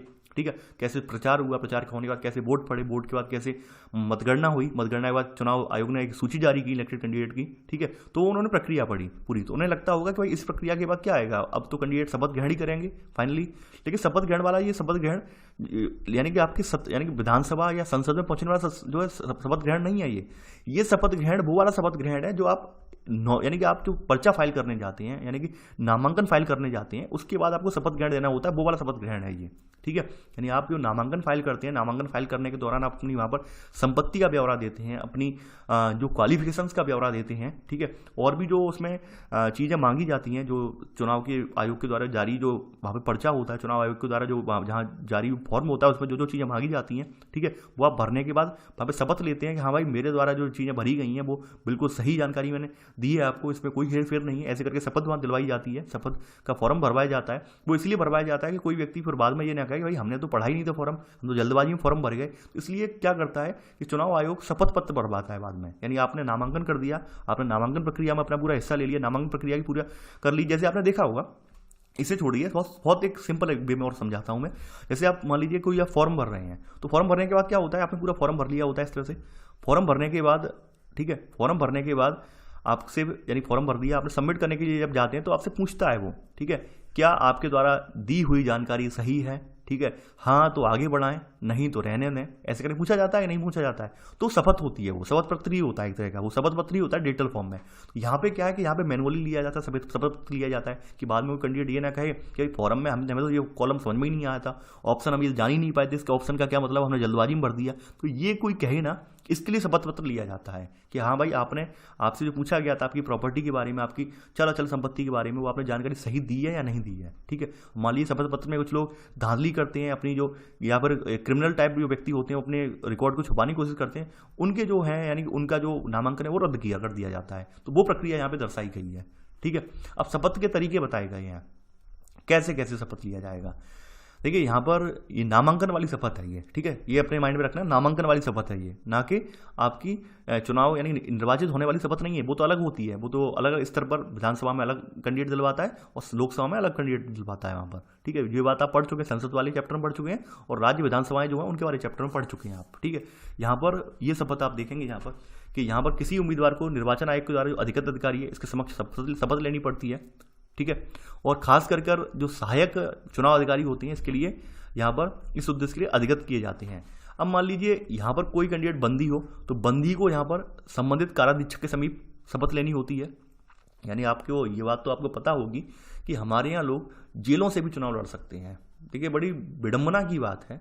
ठीक है, चूंकि ऐसा प्रावधान इसलिए है क्योंकि वो तब तक वहाँ पे दोषी करार नहीं दिया हो जाता है। यानी आपने देखा होगा तमाम मामलों में कोई व्यक्ति एक तरह से जो है यहाँ पर यानी क्रिमिनल के तौर पर नहीं, यानी उठा लिया जाता है, जेल में बंद कर दिया जाता है, उस पर जो है जो अभियोग है, मुकदमा चल रहा होता है और उसकी पुष्टि नहीं हो पाती है, कन्फर्म नहीं हो पा रहा है, यानी जजमेंट नहीं आ पाता है, लेकिन मैदान में अटका हुआ होता है। तो ऐसी स्थिति में क्या होता है, संबंधित व्यक्ति जेल से भी चुनाव लड़ सकता है। ये यहाँ पे प्रक्रिया है। अब किसी को सजा का प्रावधान, सजा अनाउंस हो गई है तो वो नहीं लड़ पाएगा, और सजा अगर अनाउंस नहीं हुई है, केवल वो गिरफ्तार हो गया है, जेल में बंद है, तो चुनाव लड़ सकता है। ये हमारे यहाँ की विडंबना मान लो या जो भी मान लो, ठीक है, अच्छा ही मान लो। तो बंदी है, अगर बंदी ने वहाँ से अपना नामांकन किया है तो संबंधित काराधीक्षक के समीप, ठीक है, या फिर जहाँ भी डिटेंशन कैंप वगैरह में रखा गया है तो वहाँ पर जो है शपथ लेगा। ठीक है, वहीं अगर अस्पताल में भर्ती हो तो संबंधित प्रभारी चिकित्सा अधिकारी है, चिकित्सा अधिकारी इनके समीप लेगा। ठीक है, ये बात यहाँ पे कही गई है। ठीक है, यदि कोई उम्मीदवार अगर भारत के बाहर से हो तब भारत के राजदूत के समीप या फिर उच्चायुक्त हैं उनके समीप लेगा। ठीक है, या फिर भारत के जो अधिकृत राजनयिक काउंसलर हैं इनके समक्ष जो शपथ लेगा। ठीक है, अब यहाँ पे वही बात कही, उम्मीदवार से यह अपेक्षा की जाती है वह नामांकन पत्र दाखिल करने से के फौरन बाद शपथ पत्र जो है प्रस्तुत करेगा और कम से कम नामांकन पत्र की तारीख से एक दिन पहले तक अवश्य जमा कर देगा। यानी नामांकन पत्र की जो लास्ट डेट है उससे एक दिन पहले वो जमा कर देगा। ये बात यहाँ पे आप ये नोट कर लेना ताकि आपके माइंड में चीज़ें क्लियर हो जाए, क्योंकि काफ़ी सारे अभ्यर्थी इस बात को लेकर मुझे कमेंट भी करेंगे, मुझे पता है। उन्हें ये लगेगा शपथ का प्रोरोल आ गया, शपथ तो अब ये विधानसभा और लोकसभा वाली शपथ होगी, ये वो वाली शपथ नहीं है। ये जो आप यानी अपना जो फॉर्म भर रहे हैं उसके बाद शपथ लेनी है, वो वाली शपथ है ये, कि मेरे द्वारा जो जानकारी दी गई है वो वाकई में सही है, मैंने भली भांति सारी जो तथ्य हैं वो भली भांति पढ़ लिए हैं, जांच लिए हैं, उसके बाद मैंने अपनी जानकारी दी है। ठीक है, तो ये वो वाली शपथ है और ये प्रक्रिया बताई गई है। ये शपथ यानी मान लीजिए ऐसी स्थिति है तो वो शपथ कहाँ कहाँ ली जाएगी, तो वो प्रक्रिया यहाँ पे बताई गई है। ठीक है, तो ये आपने देख लिया होगा। आगे बढ़ते हैं। देखिए, चुनाव प्रचार ये सब चीज़ें आप ऑलरेडी जानते हैं, अच्छे से जानते हैं कि भाई चुनाव प्रचार खूब दब के करते हैं चुनाव प्रचार ये नामांकन फाइल होने के बाद नामांकन का जो इनका एनालिसिस होता है चुनाव आयोग के द्वारा, वो करने लेने के बाद जांच पत्र यानी कि इनके जो नामांकन जो इन्होंने भरा है उसको जांच लेने के बाद क्या करता है, इनके चुनाव चिन्ह जारी कर दिए जाते हैं। ठीक है, चुनाव चिन्ह जारी होने के बाद यानी मतदान की जो इनके मतदाताओं की सूची तैयार होती है तो चुनाव चिन्ह सहित तैयार होती है, इन्हें मालूम पड़ जाता है हमारे चुनाव चिन्ह क्या है। और जो मान्यता प्राप्त दल है उनके चुनाव चिन्ह तो वही रहते हैं, सेम रहते हैं, जैसे बीजेपी वाले हुए, कांग्रेस वाले हुए, उनके चुनाव चिन्ह चयन नहीं होते, उनके चुनाव चिन्ह तो वही रहते हैं। केवल जो पंजीकृत दल हैं, ठीक है, रजिस्टर्ड दल हैं, उनके चुनाव चिन्ह जो निर्वाचन आयोग अपने हिसाब से देता है। ठीक है, जिन्हें हम निर्दलीय प्रत्याशी भी बोलते हैं, निर्दलीय। ठीक है, तो उनमें इस तरह से दिए जाते हैं, अपने मर्जी से दिए जाते हैं। वहीं जो बड़ी पार्टी मान्यता प्राप्त पार्टियां हैं, या राज्य स्तरीय हो या राष्ट्रीय पार्टियां हो, उनके चुनाव चिन्ह सेम रहते हैं। ठीक है, तो चुनाव चिन्ह मिलने के बाद क्या करते हैं, अच्छे से प्रचार करते हैं, यानी कि मतदान से 48 घंटे पहले तक। ठीक है, 48 घंटे पहले तक, यानी मतदान जो जिस दिन होना होता है, वोटिंग होनी होती है, वोटिंग यानी मान लीजिए 6 तारीख को वोटिंग है तो 4 तारीख को एंड कर देंगे। ठीक है, 4 तारीख को, सॉरी 4 को नहीं, 3 की शाम को एंड हो जाएगा। 4-5 का दिन 2 दिन खुला रहेगा, इनके 2 दिन के लिए कोई प्रचार नहीं होगा। ये प्रावधान यहाँ पे रखा गया है। तो देखिए, ये प्रक्रिया लिखने की जरूरत नहीं है, केवल पॉइंट लिखना, चुनाव प्रचार चुनाव प्रचार आप अच्छे से जानते हैं, देखा है कैसे होता है, सब जानते हैं। पैरों पे आगे गिर जाते हैं लोग, उठते नहीं हैं पैरों में, ठीक है। यानी कि चुनाव के टाइम पे गधे को भी बाप बना लेते हो, कहावत आपने सुनी होगी। तो वो सब चीज़ें आप अपने आंखों से देख चुके हैं, इसको ज़्यादा डिस्क्राइब करने से कोई फ़ायदा नहीं है, ठीक है। तो ये पूरा देख लिया चुनाव कैसे होता है, रैलियाँ वगैरह, ठीक है। मतदान दिवस, देखिए सबसे बड़ी बात यह है कि लक्ष्मीकांत जी की किताब के बारे में मैं वाकई में टिप्पणी इसलिए कर रहा हूँ क्योंकि इन्होंने वाकई में इस बार कुछ भी एनालिसिस नहीं किया है। जो पूर्व की कमियां थी उन्होंने हटाई नहीं है। अब जब हम वहाँ पे प्रक्रिया पूरी हमने देख ली इस वाले टॉपिक में, तब ये बाद में हमें बता रहे हैं कि मतदान दिवस होगा, ठीक है। यानी हमने इस वाले टॉपिक में, इस वाला जो चुनाव कार्यक्रम है, इस शेड्यूल में हमने पूरी प्रक्रिया का अध्ययन कर लिया, तब हमें ये बाद में पॉइंट डाल के बता रहे हैं कि अब मतदान दिवस सेट किया जाएगा। तो कहीं ना कहीं अपने आप में मजाक लगता है ये कि आप जब पहले उस टॉपिक पर आपने डिफाइन कर दिया है तो आप यहाँ पे अलग से बता रहे हो, तो ये कुछ बात हजम नहीं हुई। आपको उसी पॉइंट के अंदर रखनी थी। तो ये कमियां जो हैं, ये बारीक बारीक कमियां हैं जो इन किताब वालों ने दूर नहीं की हैं। तो मतदान दिवस का मतलब यही होता है कि भाई जब सब कुछ फाइनल हो जाता है, वोटर लिस्ट वगैरह, यानी कि वोटर लिस्ट से मतलब ये मतदान जो पंजीकृत मतदाता हैं रजिस्टर्ड हो जाते हैं, नॉमिनी अपना जो फाइल कर देते हैं, पर्चा फाइल कर देते हैं, उसके बाद तैयार हो जाता है भाई इनके लिए क्या क्या कौन कौन सी है। और ऊपर से आपने ये तो देखा ही होगा कि निर्वाचन आयोग जब अपना प्रेस कॉन्फ्रेंस करता है उसमें बता देता है कि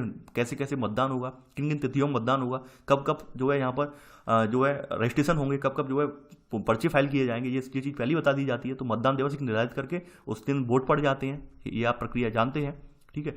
आगे बढ़ते हैं। देखिए केवल ऊपर हेडिंग डाल लेना, मतदान दिवस, मतपत्र और चुनाव चिन्ह, ये आप जानते हैं। इसका मतलब क्या है कि यानी कि जब नामांकन प्रक्रिया पूरी हो जाती है और जांच प्रक्रिया पूरी हो जाती है, उसके बाद उम्मीदवारों की सूची बनाई जाती है और मतदान पत्र छपाए जाते हैं। और यहाँ पर जो मान्यता प्राप्त दल हैं उनके उम्मीदवारों के चुनाव चिन्ह वही रहते हैं। ये बात यहाँ पर कही गई और अभी मैं बता चुका हूँ। आगे बढ़ते हैं। मतदान प्रक्रिया के लिए वही है कि जो सार्वजनिक स्थल हैं उन पर मतदान केंद्र स्थापित किए जाते हैं, जैसे विद्यालय है, सामुदायिक भवन है, यहाँ पर यानी कम्युनिटी हॉल वगैरह है, ठीक है, जहाँ पर अधिक से अधिक मतदाता जो है अपना मतदान प्रयोग, जो मताधिकार का प्रयोग कर सकें, ठीक है। और यहाँ पर एक कंडीशन लगाई गई है कि 2 किलोमीटर से अधिक नहीं होना चाहिए, यानी संबंधित क्षेत्र से मतदान केंद्र 2 किलोमीटर से ज़्यादा दूर होना नहीं चाहिए, वहीं नियर बाई आप बनाएंगे, ठीक है। तो और दूसरी बात यह है कि किसी एक मतदान केंद्र पर 1500 से ज़्यादा वोटर नहीं होने चाहिए, यानी कि यहाँ पर एक ईवीएम पर या एक बैलेट बॉक्स पर 1500 से ज़्यादा अधिक मतदाता नहीं होने चाहिए। यहाँ पर ये भी कंडीशन रखी गई है। तो ये लिखा गया है किसी मतदान के अंदर 1500 से अधिक मतदाता नहीं आए, ये लिखी गई है कंडीशन, ठीक है। अब वो अलग बात है सिचुएशन के अकॉर्डिंग किस तरह से हैंडल करते हैं, ठीक है। तो ये सब चीज़ें बताई गई हैं, ठीक है। अब आगे बढ़ते हैं यहाँ पर। अब देखिए यहाँ पे कहा गया है कि 1998 से निर्वाचन आयोग मतपत्रों के स्थान पर अधिक से अधिक ईवीएम का उपयोग कर रहा है। यानी 1998 के जो राज्य स्तरीय 3 राज्यों के चुनाव हुए थे उनमें पहली बार ईवीएम का इस्तेमाल किया गया था। वैसे तो हमारे यहाँ ईवीएम का चर्चा जो है 1989 में की गई, 1989 में हमारे यहाँ ईवीएम आ गई थी, लेकिन हमारे यहाँ जो आम चुनाव हुए थे 1998 के राज्य स्तरीय आम चुनाव हुए थे उनमें पहली बार ईवीएम का इस्तेमाल किया गया था, ठीक है। और 2003 से जो है यहाँ पर सभी राज्यों में ईवीएम का प्रयोग होने लगा, इलेक्ट्रॉनिक वोटिंग मशीन, आप जानते होंगे, ठीक है। अब देखते हैं ईवीएम क्या होती है, इलेक्ट्रॉनिक वोटिंग मशीन। देखिए ईवीएम को आप जानते होंगे कि भाई आप डिजिटल रूप में, जैसे आपका मोबाइल है, मोबाइल पे क्या है, आपने अंक डाल दिया, ठीक है, डिजिटल रूप में, और उसने अंक ग्रहण कर लिया, ठीक है। यानी एक प्रक्रिया ये होती है कि भाई हम पर्ची पर लिख कर डालें, पर्ची पर लिख के हम अपने संबंधित, यानी यहाँ पर हमारा चुनाव चिन्ह बनाया और सामने कॉलम बनाया, इस पर मोहर लगाएं, ठीक है, यहाँ पर स्टाम्प लगाएं और उसे तब बैलेट बॉक्स के अंदर डाल दें। इसमें ये दिक्कत ये थी कि हमें बहुत ज़्यादा पर्चे हमारे खराब होते थे, इतने ज़्यादा, यानी कि हमें पर्यावरण को बचाना है, पर्यावरण को बचाने के लिए कागज़ों का कम से कम प्रयोग करना है। तो उस दिशा में जो आपका ईवीएम है वो एक कहीं ना कहीं क्रांतिकारी कदम साबित हुआ है, क्योंकि इसमें कागज़ों का इस्तेमाल होता नहीं है, डिजिटल अंकों का इस्तेमाल होता है, ठीक है, आंकड़े फीट होते हैं। दूसरी बात यह है भाई कागज़ों वाली पर्ची जो होती थी उसमें दिक्कत ये होती थी कि जब मतगणना होती थी, यानी काउंटिंग जब होती थी, काउंटिंग प्रक्रिया के दौरान बहुत समय लगता था, एक लंबा समय लगता था। लंबा समय लगने के साथ साथ ये होता था भाई तमाम लोग क्या करते थे, जैसे एक एग्जांपल देता हूँ मैं आपको, एक आपके ये मतदान पत्र है, ये कॉलम बना हुआ है, इसमें ये कैंडिडेट हैं, 3 कैंडिडेट हैं। अब यहाँ पर आपको मोहर लगानी है, सामने चिन्ह बना हुआ, चुनाव चिन्ह बना हुआ है, यहाँ पर मोहर लगानी है। अब कुछ लोग क्या करते थे, उन्हें काफ़ी लोगों को नहीं मालूम होता था, तो वो मान लीजिए मोहर उन्होंने यहाँ पे लगा दी, इस तरह से बीच पे लगा दी, ठीक है, ना तो ये समझ में आ रहा है कि यहाँ ना तो यहाँ पर लगी है ऊपर वाले कॉलम में, ना बीच वाले में लगी है। तो ऐसी स्थिति में क्या होता था, वोट वो कैंसिल हो जाता था, तो काफ़ी सारे वोट जो कैंसिल हो जाते थे। कभी कभी क्या होता था, स्याही जो है फैल जाती थी, स्याही फैल के मान लो दूसरे कॉलम में आ गई, तो ऐसी स्थिति में वोट कैंसिल कर दिया जाता था, यानी भाई ये मतपत्र रिजेक्ट माना जाता था। तो ऐसे करके तमाम वोट जो खराब चले जाते थे। जबकि ईवीएम में ऐसी स्थिति नहीं होती है क्रिएट। ईवीएम में चूंकि डिजिटल फॉर्म में आंकड़े संग्रह किए जाते हैं तो वहां पर ऐसी स्थिति नहीं होती है। दूसरा फायदा ये है कि जब काउंटिंग होती है तो काउंटिंग के दौरान पहले क्या था कि लेकिन लंबा समय लगता था। आपने देखा होगा सुबह से काउंट होने बैठते थे, शाम हो जाती थी, कभी कभी बार क्या होता था निर्णय नहीं आ पाता था क्योंकि कोई सामने वाली पार्टी कहती थी नहीं यहाँ पर कुछ ना कुछ पर्चियों में हेर फेर है, फिर से काउंटिंग करो, तो ऐसे लंबा समय लगता था। ईवीएम में क्या है भाई, उन्हें लगाई डेटा केवल अपने लैपटॉप में या फिर जो उनका सॉफ्टवेयर है उसमें, तत्काल काउंटिंग आ गई, हाँ भाई इतने इतने इसमें वोट पड़े हैं, इतने इस पार्टी के लिए पड़े, इतने इस पार्टी के लिए पड़े, इतने नोटा पे पड़े हैं, ठीक है। तो तुरंत उन्हें आंकड़े पता चल जाते हैं विद इन 1 या 2 आवर में, ठीक है। तो ये यहाँ पे ईवीएम का फायदा है, तो वही यहाँ पे बताया गया है, ठीक है। आगे बढ़ते हैं। अब देखिए यहाँ पे फिर से इन्होंने रख दिया चुनावों का पर्यवेक्षण, ये जब टॉपिक वहाँ पर हम देख चुके तो इसका क्या रोल रह गया मुझे समझ में नहीं आ रहा है, ठीक है। मुझे यही लगता है कि लक्ष्मीकांत जी की जो छठा में एडिशन है इसमें सबसे ज़्यादा गलतियाँ हैं, ठीक है। गलतियों के अलावा इन्होंने इसको सुधार करना चाहिए, सुधार किया नहीं, जल्दबाजी में एडिशन इन्होंने जो है प्रकाशित कर दिया है। मतगणना, अब देखिए मतगणना यहाँ पे रख रहे हैं मतगणना, अब देखिए मतगणना पता नहीं क्या मतलब रख रहे हैं, मुझे समझ में नहीं आ रहा है। तो मतगणना की प्रक्रिया आप जानते हैं, मतगणना में हमारे यहाँ क्या है, फर्स्ट पास्ट द पोस्ट का सिद्धांत एप्लीकेबल होता है, यानी कि जो सबसे ज़्यादा मत प्राप्त करेगा वही विजयी होगा। इससे ये यानी इसका ये मतलब नहीं है कि मान लीजिए किसी क्षेत्र में 1 लाख मतदाता हों, एक एग्जांपल दे रहा हूं मैं आपको, और 1 लाख में से मात्र किसी एक कैंडिडेट के फेवर में मान लीजिए 600 वोट पड़ गए, यानी टोटल वोट जो पड़े 1 लाख में से मात्र 1000 लोगों ने वोट डाले 1 लाख में से, ठीक है। और यहाँ पर 2 कैंडिडेट हैं, कैंडिडेट ए है और कैंडिडेट बी है। अब इसमें से 1000 में से 600 वोट पड़ गए ए के फेवर में, 400 वोट पड़े बी के फेवर में, तो फिर भी ए विजयी माना जाएगा। यहाँ पे ये नहीं माना जाएगा भाई 1 लाख की जनसंख्या है उसके आधार पर यहाँ पे तो बहुत कम प्रतिशत का वोट पड़ा है, लेकिन फिर भी चूंकि यहाँ पे सिद्धांत है फर्स्ट पास्ट द वोट, यानी जो सबसे ज्यादा मत पाएगा वही विजयी होगा। ये मतलब ही नहीं है जनसंख्या कितनी है, क्या जनसंख्या ने वोट डाले हैं, कितना रेशियो पड़ा है वोट का, इससे कोई मतलब ही नहीं है। जिसके ज्यादा वोट है, यानी 1 वोट भी ज्यादा है तो आप विजयी घोषित हैं। ये हमारे यहाँ का सिस्टम है, ठीक है। तो आपको इसमें कुछ लॉजिक लगाने की बात ही नहीं है, ठीक है। तो यहाँ लिख लेना, ठीक है। यानी मतगणना समाप्त होने के पश्चात चुनाव अधिकारी सबसे अधिक मत पाने वाले उम्मीदवार को विजयी घोषित कर देते हैं, यानी फर्स्ट पास्ट द पोस्ट वाला सिस्टम यहाँ पे एप्लीकेबल होता है, ठीक है। लोकसभा राज्यसभा में तो नहीं होता है, ठीक है। यानी राज्यसभा में तो एकल संख्यमणि मत प्रणाली यानी आनुपातिक प्रतिनिधित्व वाली प्रणाली एप्लीकेबल होती है, यहाँ पर फर्स्ट पास्ट द पोस्ट, ठीक है, ये सिस्टम लगता है, यानी जो सबसे ज़्यादा वोट पाता है वही यहाँ पर चुना जाता है। आगे बढ़ते हैं। देखिए जन माध्यमों से कवरेज, ये इंपॉर्टेंट है। जन माध्यमों से कवरेज ये मतलब मीडिया, प्रिंट मीडिया, ठीक है, या डिजिटल मीडिया जो भी हो, ठीक है। तो इसका मतलब ये है कि मीडिया वालों को अधिकृत किया जाता है, मीडिया वालों को वहाँ पर उन्हें जाने की जो है पोलिंग बूथ वगैरह जहाँ वोट पड़ रहे हैं वहाँ पे जाने के लिए अधिकृत किया जाता है, उनके पास बनाई जाती है। वो इसलिए बनाई जाती हैं वो भाई दिखा सकें देश में, लोगों को प्रेरित कर सकें कि भाई आप वोट डालिए, वोट की क्या ताकत होती है, वोट से कैसे सरकार बनती है, गिरती है, ठीक है। तो वो इसीलिए वहाँ पर मीडिया जो कवरेज करती है, ठीक है, दिखाती है भाई यहाँ पर कोई वोटिंग में धांधली तो नहीं हो रही है, पूरे पारदर्शी तरीके से तो हो रहे हैं, ठीक है। तो वो सिर्फ सब चीज़ें कवरेज करने का कार्य जन माध्यमों का यानी मीडिया का होता है, उसके लिए पास वगैरह बनाए जाते हैं, ठीक है। आगे बढ़ते हैं। यहाँ पर चुनाव माध्यमों कवरेज देख लिया, याचिका आप देख लेते हैं, ठीक है। याचिका का मतलब क्या है? याचिका का मतलब यही है कि कोई भी चुनाव करता है उसे लगता है कि चुनाव जो है उसमें कहीं ना कहीं भ्रष्टाचार हुआ है, कदाचार हुआ है, तो ऐसी स्थिति में वो जो है यानी कि चुनाव याचिका सामान्य सिविल याचिका नहीं होती है, यानी अपराधी श्रेणी में आती है और उसमें पूरा क्षेत्र संलग्न हो जाता है और वो संबंधित उच्च न्यायालय में इसके लिए जा सकता है। यानी चुनाव याचिका से संबंधित राज्य के उच्च न्यायालय में सुनवाई होती है और शिकायत सही पाई जाती है तो निर्वाचन क्षेत्र में दोबारा चुनाव कराए जाते हैं। ये यहाँ की प्रक्रिया है, ठीक है।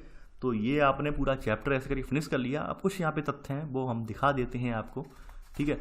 यानी कि यहाँ पे बताया गया है कितनी कितनी सीटें, निर्वाचित स्थान कितने हुए हैं, यानी कि आपकी 543 सीटें जीत के आई है 2019 में, 543 सीटों पर निर्वाचन हुआ है 543 पर, ठीक है। यानी 543 कैंडिडेट चुनकर आए हैं 550 में से, ठीक है।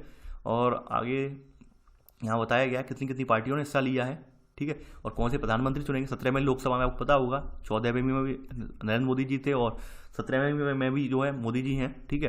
तो ये सब आपने देखा होगा, ठीक है। अब देखिए सबसे इंपॉर्टेंट बात यहाँ पे ध्यान रखना, मैंने पहले ही बताई थी, 1952 के चुनाव में भारतीय स्तर पर 14 मान्यता प्राप्त दल थे, ठीक है। यानी जो हमारे 1952 में पहला चुनाव हुआ था उसमें हमारे दल थे मान्यता प्राप्त 14 थे, ठीक है। प्रधानमंत्री कौन बने, जवाहरलाल नेहरू, लगातार वो 3 बार रहे थे, ठीक है, लगातार 3 बार रहे हैं ये, 1957 के चुनाव में भी और 62 के चुनाव में भी, ठीक है।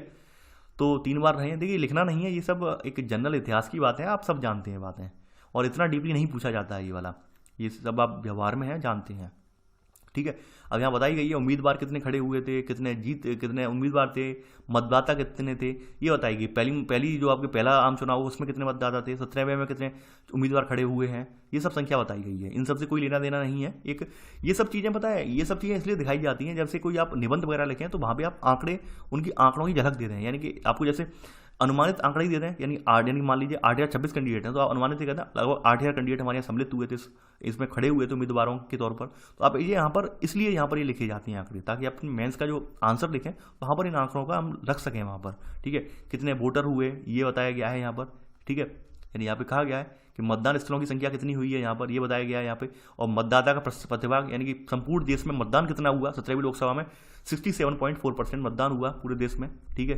तो ये सब बताया गया है। आगे बढ़ते हैं। अब देखिए सबसे इंपॉर्टेंट बात जैसे ये है यहाँ पर, ये इसमें से क्वेश्चन आ सकता है कि लोकसभा चुनाव में महिलाएं कितनी हैं। तो अभी वर्तमान वाला आप यहाँ पे नोट कर लेना, इससे पहले वाले की जरूरत नहीं है, कि अभी जो है लोकसभा चुनाव में 78 महिला कैंडिडेट हैं, ठीक है। यानी अभी लोकसभा चुनाव में जो उम्मीदवार महिलाएं थी 724 खड़ी हुई थी, उसमें 78 महिलाएं जो है निर्वाचित होकर आई हैं लोकसभा में, ठीक है। और ये व्यय बताया गया है, देखिए 2019 के आंकड़े अभी आए नहीं है कि कितना रुपया खर्च हुआ है चुनाव में। इससे पहले वाले आंकड़े रखे गए हैं, आप देख पा रहे हो 3,426 करोड़ रुपए में है ये सब। ये आंकड़े इतना डीपली नहीं पूछा जाता, ये पोर्शन इंपॉर्टेंट है। इसमें ये बताया गया है भाई सबसे बड़ा क्षेत्र कौन सा है, सबसे छोटा क्षेत्र कौन सा है। देखिए सबसे बड़ा निर्वाचन क्षेत्र एरिया वाइज, ध्यान रखना, यानी एरिया वाइज क्षेत्रफल के हिसाब से सबसे बड़ा जो है लद्दाख है, जो जम्मू कश्मीर में स्थित है, ठीक है, क्षेत्रफल के हिसाब से। इसके बाद सेकंड नंबर पर बाड़मेर, ये राजस्थान में आता है। और थर्ड पर कच्छ आता है जो कि गुजरात में स्थित है। सबसे छोटा निर्वाचन क्षेत्र एरिया के हिसाब से चांदनी चौक है, ठीक है। यानी एनसीडी ऑफ दिल्ली चांदनी चौक सबसे छोटा निर्वाचन क्षेत्र है। इसके बाद सेकंड नंबर पर वेस्ट बंगाल आता है, ठीक है। और थर्ड पर दक्षिणी मुंबई आता है। ये सब यानी सबसे छोटा चांदनी चौक है और सबसे बड़ा लद्दाख है एरिया के हिसाब से। अब बात कर लेते हैं यहाँ पर 16वें आम चुनाव जो हुए हैं इनमें मतदाता के हिसाब से कौन सा बड़ा है कौन सा छोटा है, ये बहुत इंपॉर्टेंट है, मोस्ट इंपॉर्टेंट है। यानी कि ये जो है मोस्ट इंपॉर्टेंट है। क्यों है? क्योंकि यहाँ पर अक्सर आप में से जो ज़्यादातर लोग हैं वो ये वाला जो पोर्शन है वो याद कर चुके हैं। मैंने कुछ चीज़ें जो है नोटिस की हैं कि अब एग्जाम्स में क्या है कि क्वेश्चनों का प्रवृत्ति बदल रही है। जो चीज़ अब ज़्यादातर अभ्यर्थियों को याद होती है वो नहीं पूछी जाती है, ठीक है। तो ये चीज़ें अक्सर सभी को याद है, जनरली याद हो गई हैं, चूंकि ज्योग्राफी में भी आपने पढ़ा होगा सबसे बड़ा निर्वाचन क्षेत्र लद्दाख है, ये है, वो है, तो आपको याद हो गई है, अमूमन आपकी जुबान पर रटी हुए हैं कि भाई एरिया के हिसाब से ये है, छोटा ये है। लेकिन ये चीज़ें याद नहीं है क्योंकि ये अपडेटेड चीज़ें हैं। तो यहाँ पर ये जो है ये इनके आने की संभावना भी ज़्यादा, मोस्ट इंपॉर्टेंट में। जैसे हमारे यहाँ सबसे बड़ा निर्वाचन क्षेत्र अभी वर्तमान में 2014 के लोकसभा चुनाव हुए, 16वें लोकसभा चुनाव हुए, उसके आंकड़े अकॉर्डिंग तेलंगाना का जो मलकानगिरी है ये सबसे बड़ा जो है मतदाता क्षेत्र है। यहाँ पे मतदाता की संख्या आप देख पा रहे होंगे 29,53,915 मतदाता हैं, ठीक है, इस क्षेत्र में। इसके बाद सेकंड नंबर पर आपका यूपी का गाजियाबाद आता है, ठीक है। तो ये दो स्थान, यानी पहले स्थान पर मलकानगिरी तेलंगाना का है जगह, यहाँ पे सबसे ज़्यादा मतदाता हैं। इसके बाद कौन सा आता है? इसके बाद आता है गाजियाबाद, जहाँ पे सबसे ज़्यादा मतदाता हैं। सबसे कम मतदाता क्षेत्र वाले कौन सी हैं? यहाँ पे सबसे कम जो मतदाता क्षेत्र लोकसभा चुनाव में, देखिए बात यहाँ पे लोकसभा सीटों की हो रही है, ध्यान रखना, राज्य विधानसभाओं की नहीं हो रही है। ये ऊपर वाली सीटें भी लोकसभा की ही हैं, ठीक है, ये लोकसभा की ही सीटें हैं, एरिया वाली सीटें लोकसभा की ही हैं, यानी कि राज्य विधानसभा की नहीं है, ध्यान रखना ये बात, ठीक है। सबसे छोटा अगर लोकसभा की बात करें तो लक्षद्वीप निर्वाचन क्षेत्र है। लक्षद्वीप में 47,972 ही मात्र मतदाता हैं, ठीक है। दमन दीव है इसके बाद, ठीक है, यहाँ पर 1,02,260 है मतदाता, ठीक है। तो ये आप नाम लिख लेना, इनके पूछे जाने की संभावना सबसे ज़्यादा है, तो आपने देख लिया होगा। चलिए आगे बढ़ते हैं। अगला चैप्टर आपका आता है चुनाव कानून, इलेक्शन लॉज, ठीक है, ये चुनाव से संबंधित कानून। देखिए आप सभी को पता होगा कि हमारे संविधान में चुनावी प्रक्रिया का जिक्र तो कर दिया है, लेकिन फिर भी चुनावी प्रक्रिया इतनी जटिल होती है, इसके संबंधित कोई गाइडलाइन वगैरह जारी होनी आवश्यक होती है। इसके लिए हमारे यहाँ देश में बाद में कुछ चुनाव कानून बनाए गए जिन्हें अधिनियम के रूप में जो रखा गया। अधिनियम के रूप में इसलिए रखा गया जो चीज़ें संविधान में वर्णित नहीं थी उन्हें आपने अधिनियम के रूप में बाद में लेकर आ गए और उनकी व्याख्या बाद में बढ़ा दी, क्योंकि हर चीज़ को संविधान में रखना पॉसिबल नहीं था, इसलिए हमने यहाँ पर अधिनियम बाद में चीज़ें अधिनियमित की, ठीक है। तो सबसे पहला हम देख लेते हैं कौन सा अधिनियम आया है। ये आया है जनप्रतिनिधित्व अधिनियम 1950, ठीक है। देखिए ये क्या प्रावधान करता है। देखिए सबसे पहले तो ये जान लेते हैं संविधान का जो अनुच्छेद आपका है 81 और 170, इसमें संसद और राज्यों की विधानसभा में अधिकतम सीटों की संख्या संबंधी प्रावधान दिए गए हैं, ठीक है। और यहाँ पर ये सिद्धांत भी उल्लेखित हैं जिनके आधार पर लोकसभा और राज्यसभा की सीटों का आवंटन किया जाता है, ठीक है। यानी यहाँ पर कहा गया है अनुच्छेद 81 में अनुच्छेद 81 में जो कहा गया है वो संसद के संदर्भ में कहा गया है, यानी लोकसभा की सीटों के संदर्भ में कहा गया है कि भाई इनका आवंटन किस प्रकार से किया जाएगा, इनका फॉर्मेशन किस प्रकार से किया जाएगा, ठीक है, यानी कितने कितने लोगों पर एक सीट रखी जाएगी, ये बात यहाँ पे कही गई है। वहीं 170 में राज्य के अंदर जो राज्य की विधानसभा की स्थिति है उसके अकॉर्डिंग सीटों का आवंटन की बात कही गई है, ठीक है। यहाँ पर ये दो चीज़ें हैं, आप ध्यान रखना, ये विधानसभाओं की संरचना कैसी होगी, विधानसभा की सीटों की संरचना कैसी होगी, ये बताया गया है, ठीक है। तो यहाँ पर आप नोट कर लेना ये बात। लेकिन अनुच्छेद 171 में कहा गया है कि किसी राज्य की विधान परिषद में अधिकतम और न्यूनतम सीटों का प्रावधान कहा गया है, ठीक है, यानी और ये भी बताया गया है कैसे सीटें भरी जाएंगी। तो ये चीज़ें पहले से बढ़ हैं 181 में और 70 में। 81 में संसद के बारे में यानी लोकसभा के बारे में है, और 170 में जो है वो राज्य विधानसभाओं के बारे में है, ठीक है। तो आपने ये पॉइंट नोट कर लिया होगा। अब बात करते हैं जनप्रतिनिधित्व अधिनियम की। ये तो सीटों की बात हो गई, भाई कैसे कैसे फॉर्मेशन करेंगे, ठीक है। अब देखिए इसमें कुछ बातें छूट गई हैं, नहीं यहाँ पर ये तो बता दिया गया है संसद इसके लिए ये फॉर्मेशन करेगा, 170 तक राज्य विधानसभा फॉर्मेशन करेगी, लेकिन यहाँ पे कुछ बातें छूट गई हैं। छूट ये गई हैं, राज्य विधानसभा नहीं करेगी, राज्यों की सीटों का यहाँ पर होगा परिसीमन, यहाँ पर ये बताया गया है। कुछ बातें ये छूट गई हैं, अब यहाँ पे बताना ये भूल गए हैं कि भाई कि कैसे कैसे होगा इनका फॉर्मेशन, क्या क्या कंडीशंस होंगी, क्या क्या क्राइटेरिया होंगे। इसके लिए इन्होंने जनप्रतिनिधित्व अधिनियम 1950 लेके आए, ठीक है, यानी फिर जनप्रतिनिधित्व अधिनियम 1950 अधिनियम हुआ। इसके में ये कहा गया कि लोकसभा के साथ साथ राज्यों की विधानसभाओं और विधान परिषदों में सीटों के आवंटन का उद्देश्य इससे पूरा किया जाएगा, ठीक है। ऊपर वाले आपके 80 और 170 में, आपकी यहाँ पर 81 और 170 में यहाँ पर केवल और केवल यहाँ पर चुनाव प्रक्रिया का बता दिया गया था, चुनाव प्रक्रिया की झलक दिखा दी गई थी, भाई कैसे कैसे संचालित होगी, क्या क्या होगा, ठीक है, तो वो बता दिया गया था, लेकिन पूरा डिफाइन नहीं किया था। एक एक क्लॉज जो है, एक एक पैरा जो डिफाइन नहीं किया गया था, बता दिया गया था, इशारा कर दिया गया था। तो यहाँ पर एक हम अधिनियम लेके आए जिनका अधिनियम 1950, इसके तहत हमने पूरा डिफाइन किया कि भाई कैसे कैसे चुनाव प्रक्रिया में हमने सीटें जो है इनका आवंटन होगा, ठीक है, तो वो हमने यहाँ पे बताया है। देखिए ये अधिनियम क्या करता है, अब आप यहाँ से मेन पॉइंट है वो नोट कर लेना।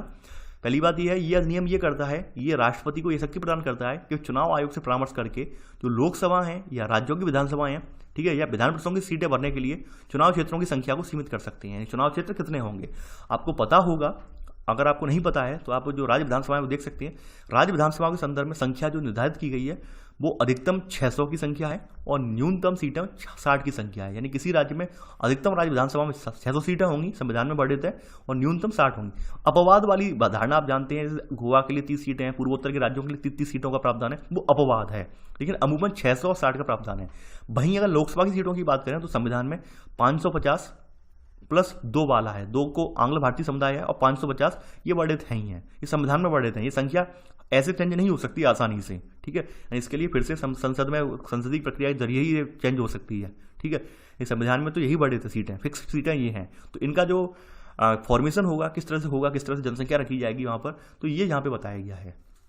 यानी यहाँ पर यह अधिनियम राष्ट्रपति को शक्ति प्रदान करता है, जनप्रतिनिधित्व अधिनियम 1950 के चुनाव आयोग से परामर्श करके लोकसभा और राज्यों की विधानसभाओं की विधान परिषदों की सीटें भरने के लिए विभिन्न चुनाव क्षेत्रों की संख्या को सीमित कर सकते हैं, ठीक है। ये यहाँ पर ये कहा गया है इस अधिनियम में, ये पूरा अधिनियम यही है, यहीं तक है, ठीक है। अब देखिए यहाँ पर इसके जो है कुछ और भी बताए गए हैं, यानी कि इस अधिनियम में चुनाव के संबंध में और प्रावधान भी हैं, ठीक है। पहली बात तो सीटों का आवंटन है, राज्य की विधानसभा विधान परिषद सीटों का आवंटन की बात कही गई है। संसदीय विधानसभा विधान परिषद निर्वाचन क्षेत्रों का परिसीमन की बात की गई है। परिसीमन किस प्रकार से होगा, कौन सी जनसंख्या को हम आधार बनाएंगे, ठीक है, किस ईयर की जनसंख्या को आधार बनाएंगे उसकी बात यहाँ पे कही गई है, ठीक है। निर्वाचन अधिकारी कौन कौन से होंगे ये बात यहाँ पे लिखी गई है।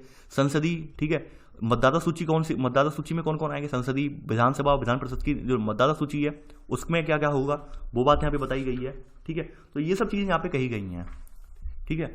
यानी कि इस मेनली ये जो अधिनियम लाया गया था ये इसीलिए लाया गया था जो आपको मैंने बता दिया, ठीक है। यानी पुनः इन्हें परिसीमन करना था कि भाई विधान परिषदों की, विधानसभाओं की, लोकसभा की सीटों का विभिन्न क्षेत्रों में इनकी संख्या कैसे सीमित की जाए, कैसे इन्हें जो आवंटित किया जाए, वो बात यहाँ पे कही गई है। इसके बाद जनप्रतिनिधित्व अधिनियम 1951 आया। इसमें कुछ चुनावी कानून और बताए गए, जैसे ये तो पहला वाला तो जनप्रतिनिधित्व अधिनियम 1950 है, तो सीटों से संबंधित हुआ पूरी तरह से। दूसरे वाले में जनप्रतिनिधित्व अधिनियम 1951 में जो चुनावी आचार संहिता वगैरह है, यानी मर्यादा होनी चाहिए, जो यानी जो खड़े होने वाले कैंडिडेट हैं उन्हें कौन कौन से नियमों का पालन करना है, वो सब चीज़ें यहाँ पे डिफाइन की गई थी, ठीक है। यानी कि यहाँ पे लिखा गया है कि जनप्रतिनिधित्व अधिनियम 1950 में चुनाव से संबंधित सभी प्रावधान नहीं थे, ठीक है। केवल इसमें लोकसभा राज्य विधानसभा की सीटों के आवंटन की और चुनाव क्षेत्रों के सीमांकन की व्यवस्था थी, ठीक है। यहाँ पर जो है 1951 में कोई ज़्यादा, यानी 1951 में हमने फिर बाद बाकी छूट के प्रावधान, छूटे हुए प्रावधान थे वो प्रावधान यहाँ पे रखे। 1950 वाले में केवल क्या था, सीटों के आवंटन की व्यवस्था रखी गई थी, एक शब्द में कहें तो। 1951 वाले में जब अधिनियमित किया गया है तो यहाँ पर हमें चुनावी आचार संहिता, मर्यादा, ये सब चीज़ें हमने रखी गई हैं। ठीक है, यहाँ पे लिखा गया है कि संसद के दोनों, देखिए ऊपर वाली लाइन ये लिखना नहीं, ठीक है, यहाँ पे आपको जानने के लिए बता दी गई है। तो यहाँ पर ये लिखा गया है कि संसद के दोनों सदनों और प्रत्येक राज्य की विधानसभा और विधान परिषद के चुनाव सदनों के अर्हता, अयोग्यता, भ्रष्ट आचरण, अन्य चुनाव संबंधी प्रावधान, चुनाव संबंधी विवादों पर निर्णय, ठीक है, इसके लिए यहाँ पर इन बिंदुओं को यहाँ पर लिखा गया है। ठीक है, यानी इसलिए इन बिंदुओं का भी प्रावधान था, उसके लिए हमने जनप्रतिनिधि अधिनियम 1951 में बनाया। मेनली हमने ये था कि जो खड़े होने वाले कैंडिडेट हैं, मतदान कैसे होगा, उस प्रक्रिया को कैसे वर्णित किया जाए, उसके लिए एक गाइडलाइन कैसे जारी की जाए, उसके लिए हमने यहाँ पर चुनाव जनप्रतिनिधि अधिनियम 1951 बना दिया। आपने देखा होगा किसने अभ्यर्थी, यानी कि जो खड़े होने वाले कैंडिडेटों ने योग्य, अयोग्य, ठीक है, तो यही डिसाइड करता है। अब देखिए इसके कुछ प्रावधान हम देख लेते हैं, क्या क्या प्रावधान है। अक्सर दोनों पूछे जाते हैं, जनप्रतिनिधि अधिनियम 1950 में, 51 में। 51 में यही आचार संहिता, भ्रष्टाचार, यही सब बातें कही गई हैं। ये वाली बातें जो हैं, यही सब बातें यहाँ पर वर्णित हैं। जैसे क्या क्या प्रावधान है मोटे तौर पर बताए गए हैं। संसद और राज्य विधानसभा में अर्हता और अयोग्यता से संबंधित, आम चुनाव की अधिसूचना, ठीक है, वहाँ की प्रशासनिक मशीनरी किस प्रकार की होगी, यानी कौन कौन से लोग वहाँ पर प्रशासनिक रूप से सक्रिय रहेंगे, राजनीतिक दलों का निबंधन, राजनीतिक दलों को सीमित कैसे किया जाएगा, चुनाव का संचालन कैसे होगा, ठीक है, चुनाव संबंधी विवाद वगैरह का निपटान, भ्रष्टाचार संबंधी यानी चुनावी अपराध वगैरह, इन पर कैसे लगाम लगाई जाएगी, तो ये सब बातें यहाँ पे कही गई हैं। ठीक है, चुनाव कराने के लिए कौन कौन से व्यक्ति शामिल होंगे, यानी नामांकन प्रक्रिया से लेकर एजेंट प्रक्रिया से लेकर मतदान, मतगणना, ठीक है, चुनावी खर्च, ये सब बातें यहाँ पे कही गई हैं। यानी ये मोटे तौर पर ये सब चीज़ों को बताता है। ये सब जो चीज़ें आप देख रहे हैं कि किस तरह से चुनाव प्रक्रिया संपादित होगी, किस तरह से चुनाव में जो खड़े होने वाले कैंडिडेट हैं उनके लिए आचार संहिता बनाई जाएगी, ठीक है, जिसका उन्हें पालन करना होगा कि भाई भ्रष्टाचार नहीं करना है, ये नहीं करना है, तो वो सब चीज़ों का वर्णन इसी जनप्रतिनिधि अधिनियम 1951 में किया गया है। ठीक है, ये मोटे तौर पर आप ये देख लेना, वही सब चीज़ें हैं। ठीक है, आगे बढ़ते हैं। अब देखिए ये इंपॉर्टेंट पॉइंट है, परिसीमन अधिनियम 2002। देखिए संविधान का जो अनुच्छेद 82वां है और 170वां जो है, ये प्रत्येक जो राज्य क्षेत्र है, यानी प्रत्येक राज्य को क्षेत्रीय निर्वाचन क्षेत्रों, यानी प्रत्येक राज्य में जो क्षेत्रीय निर्वाचन क्षेत्र में इनके बंटवारे, इनकी पुनर्स्थापना, इसका प्रावधान करता है। ठीक है, यानी प्रत्येक जनगणना के पश्चात पुनः समायोजन, अनुच्छेद 82 में ये कहा गया है कि प्रत्येक जनगणना के बाद पुनः समायोजन होगा कि भाई किस क्षेत्र की जनसंख्या बढ़ी है, किस क्षेत्र की जनसंख्या घटी है, उसके आधार पर जो सीटों का समायोजन होगा उसकी व्यवस्था यहाँ पे की गई है। ठीक है, अनुच्छेद 82 के तहत। तो यहाँ पर साफ साफ लिखा हुआ है, यानी कि आप चाहें अनुच्छेद कॉपी लिख लेना, अनुच्छेद 82 में लिखा गया है प्रत्येक जनगणना के पश्चात पुनः समायोजन, अनुच्छेद 82 में है ये। तो यहाँ पर यही है। ठीक है, तो इनमें इनकी व्यवस्था का प्रावधान किया गया है और इसका आधार क्या है कि जनगणना 2001। क्योंकि अभी आपकी जो जनगणना 2011 वाली आई हुई है, उसके आंकड़े देखिए, किसी जनगणना के आंकड़े आने में लगभग 2 साल का टाइम लग जाता है। 11 वाली जनगणना आते आते 2012 का लास्ट या 13 तक पहुंच जाती है। ठीक है, तो इसलिए ये आंकड़े जो है नहीं रखे जाते हैं, ये वाले नहीं रखे जाते हैं, यानी कि हम लगभग पीछे वाली, जो इससे पीछे वाली पूर्ववर्ती, ऐसे पहले वाली है 2001 वाली, वो हम उठा लेते हैं। अब लेकिन व्यवहार में यहाँ पर अभी जो आपके चल रहे हैं, व्यवहार में जो आपका प्रावधान ये कहता है कि प्रावधान तो ये कहता है भाई 2001 की जनगणना के अकॉर्डिंग आपकी सीटों का जो है यहाँ पे आवंटन होना चाहिए, सीटों का परिसीमन होना चाहिए। लेकिन व्यवहार में अभी भी आपके यहाँ देश में 1971 की जनगणना का जो सीमांकन चल रहा है। ऐसा क्यों है? ऐसा इसका इसलिए है, वो मैं बताता हूँ रीज़न ये है, आपको पता होगा कि हमारे देश में कुछ जो सीटों के लिए वोटिंग वगैरह होती है वो इनडायरेक्ट वे में भी होती है। जैसे राष्ट्रपति का चुनाव हुआ, राष्ट्रपति का हुआ, उपराष्ट्रपति का हुआ, उपराष्ट्रपति का तो वहीं से ले लेते हैं, राष्ट्रपति का चुनाव की बात कर लेते हैं। राष्ट्रपति के चुनाव की प्रक्रिया में आपको पता होगा विधानसभाओं, ठीक है, लोकसभाओं, ठीक है, राज्यसभा के कैंडिडेट ये लिए जाते हैं, ये जाते हैं। अब इनकी फिर वोट वैल्यू निकाली जाती है, यानी मत वैल्यू, जो कि मैंने आपको पहले बताई थी कि जो वोट वैल्यू निकाली जाती है कि भाई एक कैंडिडेट की वोट वैल्यू क्या है। ठीक है, तो वोट वैल्यू का प्रावधान ये है किया गया है कि हमने जो हमारे यहाँ वर्तमान में जो प्रक्रिया है, वर्तमान में जो आपकी सीटें हैं, यानी टोटल सीटें जिन जिन पर जितने जैसे अभी वर्तमान में 543 कितने हैं लोकसभा में कैंडिडेट हैं, ठीक है, और आई थिंक 240 जो हैं आपके कितने हैं, 240 के करीब जो हैं आपके राज्यसभा में हैं। ठीक है, मनोनीतों को अगर हम छोड़ दें, ठीक है, मनोनीतों को इसमें अगर हम छोड़ दें तो मनोनीत वाले वोट नहीं दे सकते हैं, तो ये इतने कैंडिडेट हैं। तो इतने कैंडिडेटों को मिलाकर ये तैयार हो रहा है, यानी ये तो हो गए संसद से वोट डालने वाले, और बाद बाकी जो आपके विधायक हैं सभी राज्यों के, जैसे यूपी में विधायकों की संख्या 403 है। ठीक है, तो सभी राज्यों के जो विधायक हैं वो लगा के तो उनका हम वोट एक मत वैल्यू निकालते हैं क्योंकि वहाँ पर इंडायरेक्ट वे में मतदान होता है, तो हमें पता तो होना चाहिए भाई ये फलाना जो कैंडिडेट है, विधायक है या सांसद है, इसके वोट की वैल्यू कितनी होगी। ठीक है, क्योंकि अगर वोट की वैल्यू बराबर नहीं निकलेगी, यानी कि मान लीजिए संसद के जो जितने सदस्य हैं, संसद के लगभग यानी कि लगभग संसद की जो सदस्यों की संख्या हो रही है यहाँ पर 783 की लगभग हो रही है, 783 नहीं 683 की लगभग हो रही है वैसे। ठीक है, 683 बोल रहा हूँ, 783 की लगभग हो रही है। ठीक है, 783 हो रही है यहाँ पे संख्या। ठीक है, यानी इनका वोट वैल्यू और जो आपके कैंडिडेट लगभग 4000 के करीब निकल रहे हैं, 4000 से ऊपर बैठती है संख्या टोटल जो विधानसभाएं हैं उनके कैंडिडेटों की। ठीक है, इनका वोट वैल्यू बराबर होना चाहिए। ठीक है, तो वो चीज़ों का निर्धारण किया जाता है। अब दिक्कत यहाँ पर ये आई अपने देश में, चूंकि हमारे यहाँ उत्तर भारत वाले राज्य थे उन्होंने जनसंख्या वृद्धि हद से ज़्यादा की, वहीं दक्षिण भारत वाले राज्य थे वो जनसंख्या के मामले में पिछड़ गए। अब ऐसे में जो वोट वैल्यू निकलती है वो दक्षिण भारत के राज्यों की जनसंख्या चूंकि कम है तो उनकी वोट वैल्यू कम रह गई, और वहीं उत्तर भारत की जनसंख्या वाले जो राज्य थे जिनकी जनसंख्या हद से ज़्यादा थी उनके मतों की जो वैल्यू है, विधायकों की, सांसदों की, उनकी वैल्यू ज़्यादा पहुँच गई। अब ऐसे में विवाद तो उत्पन्न होगा ही होगा। अब ये लोग कहने लगे भाई आप तो भैया आपकी तो हमारे यहाँ से ज़्यादा वैल्यू मत की वैल्यू है, आपकी वोट की वैल्यू है। अब ऐसे में आपकी मत वोट की वैल्यू है तो आप तो जो चाहोगे वो कैंडिडेट लाके खड़ा कर दोगे, फिर समानता कहाँ रह गई। तो ऐसे करके विवाद उत्पन्न हुआ संसद में। ठीक है, इसका भी एक लंबा हिस्सा है और ये सब चीज़ें जो है भारत जो आज़ादी के बाद भारत का जो इतिहास है उसमें लिखी गई हैं चीज़ें, आप पढ़ सकते हैं। तो एक लंबे विवाद चला। उस विवाद के बाद फिर बाद में एक निर्णय लिया गया कि 1971 तक हमारे उत्तर भारत और दक्षिण भारत की जनसंख्या के मध्य जो गैप था वो इतना ज़्यादा नहीं था, लगभग समान ही थी जनसंख्या। उत्तर भारत का जो जनसंख्या की वृद्धि दर, ठीक है, मृत्यु दर लगभग, और वहीं दक्षिण भारत की जनसंख्या की वृद्धि दर, मृत्यु दर लगभग समान थी। तो उन्होंने कहा भाई 1971 वाले साल से ही हम जो है सीमांकन बना लेते हैं, 1971 वाले साल के आधार पर ही हम सीटों का विभाजन कर लेते हैं। ये 1971 का जो वोट मत वैल्यू है वही वोट वैल्यू आज भी रख लेते हैं, तो उसी के आधार पर जो आवंटन चला आ रहा है। लेकिन परिसीमन आयोग ये बोलता है, अधिनियम ये बोलता है कि अब आपकी जो नई जो आपकी जो प्रणाली है, यानी नया जो आपने जनगणना की है, ठीक है, अनुच्छेद 82 के अकॉर्डिंग, अब इसके अकॉर्डिंग होना चाहिए। क्योंकि अब व्यवहार में आप जानते हैं कि हमारे देश जो है लोकतंत्र का देश है। अब लोकतंत्र में सबकी भूमिका है।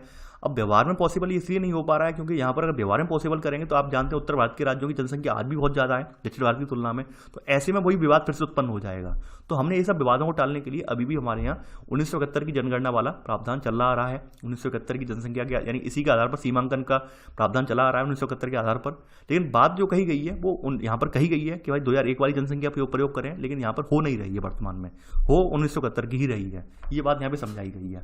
ठीक है, यहाँ पे लिखा गया है कि यहाँ पे देखिए पहली बात, दूसरी बात आप ये जानते होंगे कि भारत के संविधान का अनुच्छेद 330 जो है एससी कम्युनिटी के लिए, 332 जो है नहीं 330 जो है एससी कम्युनिटी के लिए लोकसभा में, ठीक है, SC ST के लिए लोकसभा में सीटें रिजर्व करेगा, 332 जो है राज्य विधानसभा में सीटें रिजर्व करेगा। तो इनके जो है पुनर्निर्धारण का प्रावधान भी परिसीमन जो आयोग है या जनगणना 2001 के इसमें कहा गया है। ठीक है, ये बातें कुछ कही गई हैं परिसीमन आयोग में। मैंने तो ये प्रावधान ये वाला जो है नोट करके आप लिख लेना, ये वाला जो प्रावधान होता है नोट करके लिख लेना, इसकी कहानी मैंने बताई बैकग्राउंड वाली। ठीक है, तो ये सब बातें इसमें कही गई हैं कि भाई आपको वर्तमान की जो जनसंख्या है, अब चूंकि वर्तमान की जनसंख्या तो 2011 वाली है, अब 2011 वाली इन्होंने ली नहीं है। ली इसलिए नहीं है कि 2011 वाले की आंकड़े आते आते 2013 हो गई। ठीक है, आंकड़े आते आते तो ऐसे में इन्होंने इससे पिछली वाली है 2010 यानी 2010 साल पीछे वाली 2001 की जो जनगणना है उसको आधार बनाया। लेकिन ये अभी परिसीमन अधिनियम है, ये लागू नहीं हो पाया है पूरी तरह से। हमारे यहाँ अभी भी जो सीमांकन जो है वो 1971 वाला ही चला आ रहा है। ठीक है, यानी लिखा भी गया कि वर्तमान में संसदीय विधानसभा क्षेत्रों का सीमांकन 1971 की जनसंख्या के आधारित है, अभी नई तरह से अभी नहीं हो पाया है।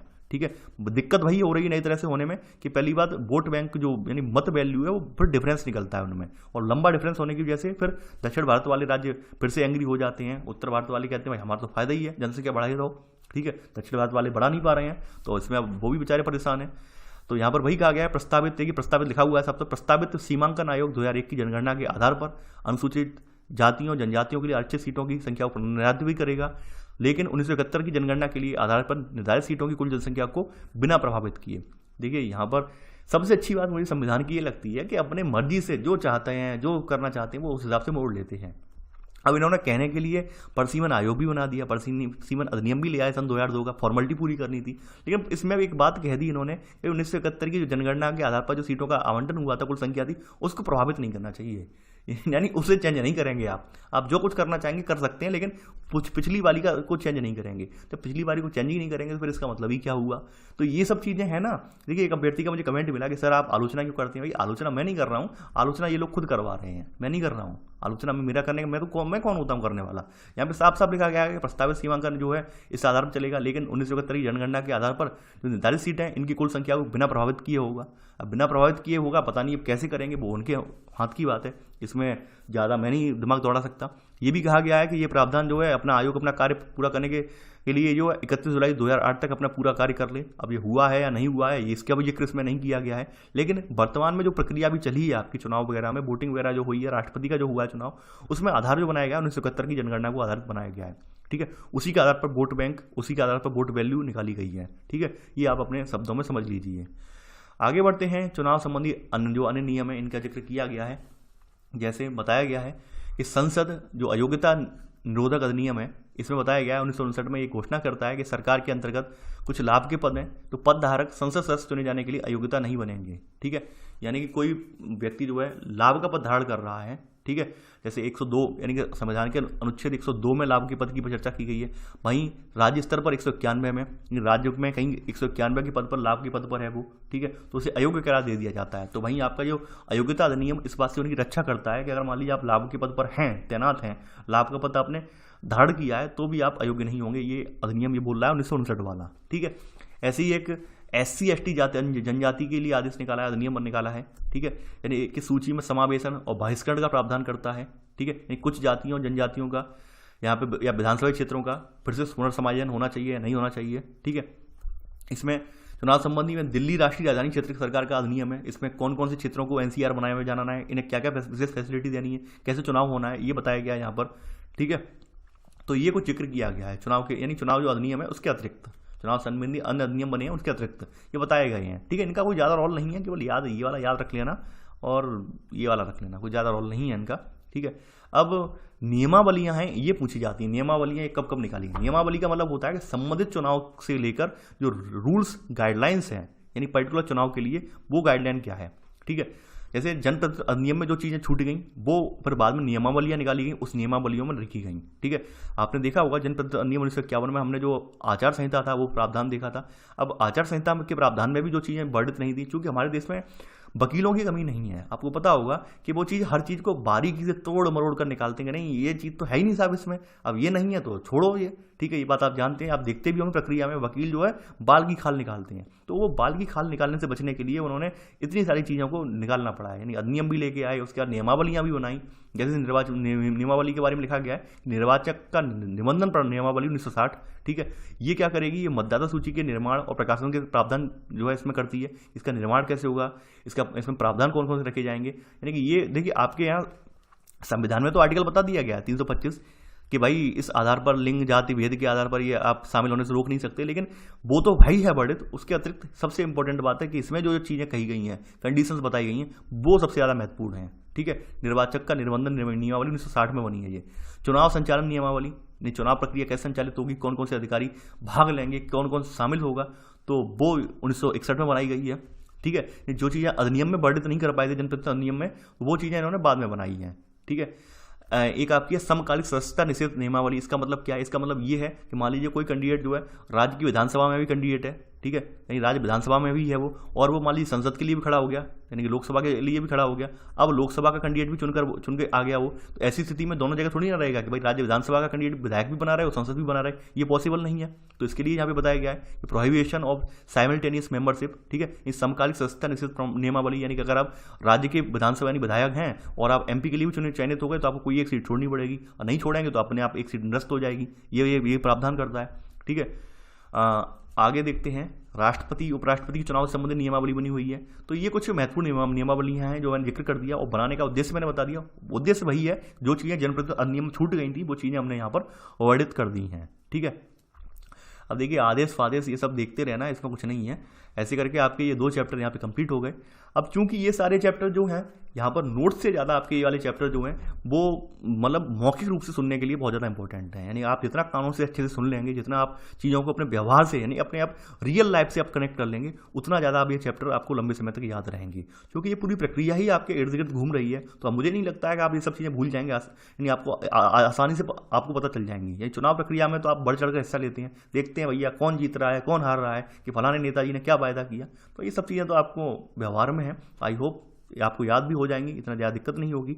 ठीक है, देखिए इसके अलावा मैं ये अभी आपको कोई नया वीडियो नहीं दे रहा हूँ, सेकंड वीडियो ना देने का रीज़न मेरा ये है क्योंकि ये जो लेक्चर है काफ़ी लेंदी बन रहे हैं और लेंदी बनने की वजह से लैपटॉप जो है यानी कि जितना टाइम मेरा होता है इन्हीं वीडियो में चला जा रहा है। तो मैं कोशिश कर रहा हूँ अब आपके इसमें 73 से लेकर 80 तक लगभग आपके जो है 8 चैप्टर बचे हैं और 8 चैप्टर लगभग कुछ चैप्टर जो है डबल वीडियो में कवर हो जाएंगे, कुछ चैप्टर जो है सिंगल वीडियो में लाने पड़ेंगे। तो यानी 1 वीक में अब ये एक चीज़ कवर हो जाएगी, 1 वीक में आपकी पूरी बुक ये खत्म हो जाएगी। ठीक है, इसी वीक आने वाले सप्ताह के अंदर अंदर ये बुक कंप्लीट हो जाएगी। इसके साथ साथ फिर हम यहाँ पे डबल लेक्चर चलाएंगे। ठीक है, तो आप निराश बिल्कुल भी ना हो, चैनल से जुड़े रहें और वीडियो को लाइक शेयर करना ना भूलें।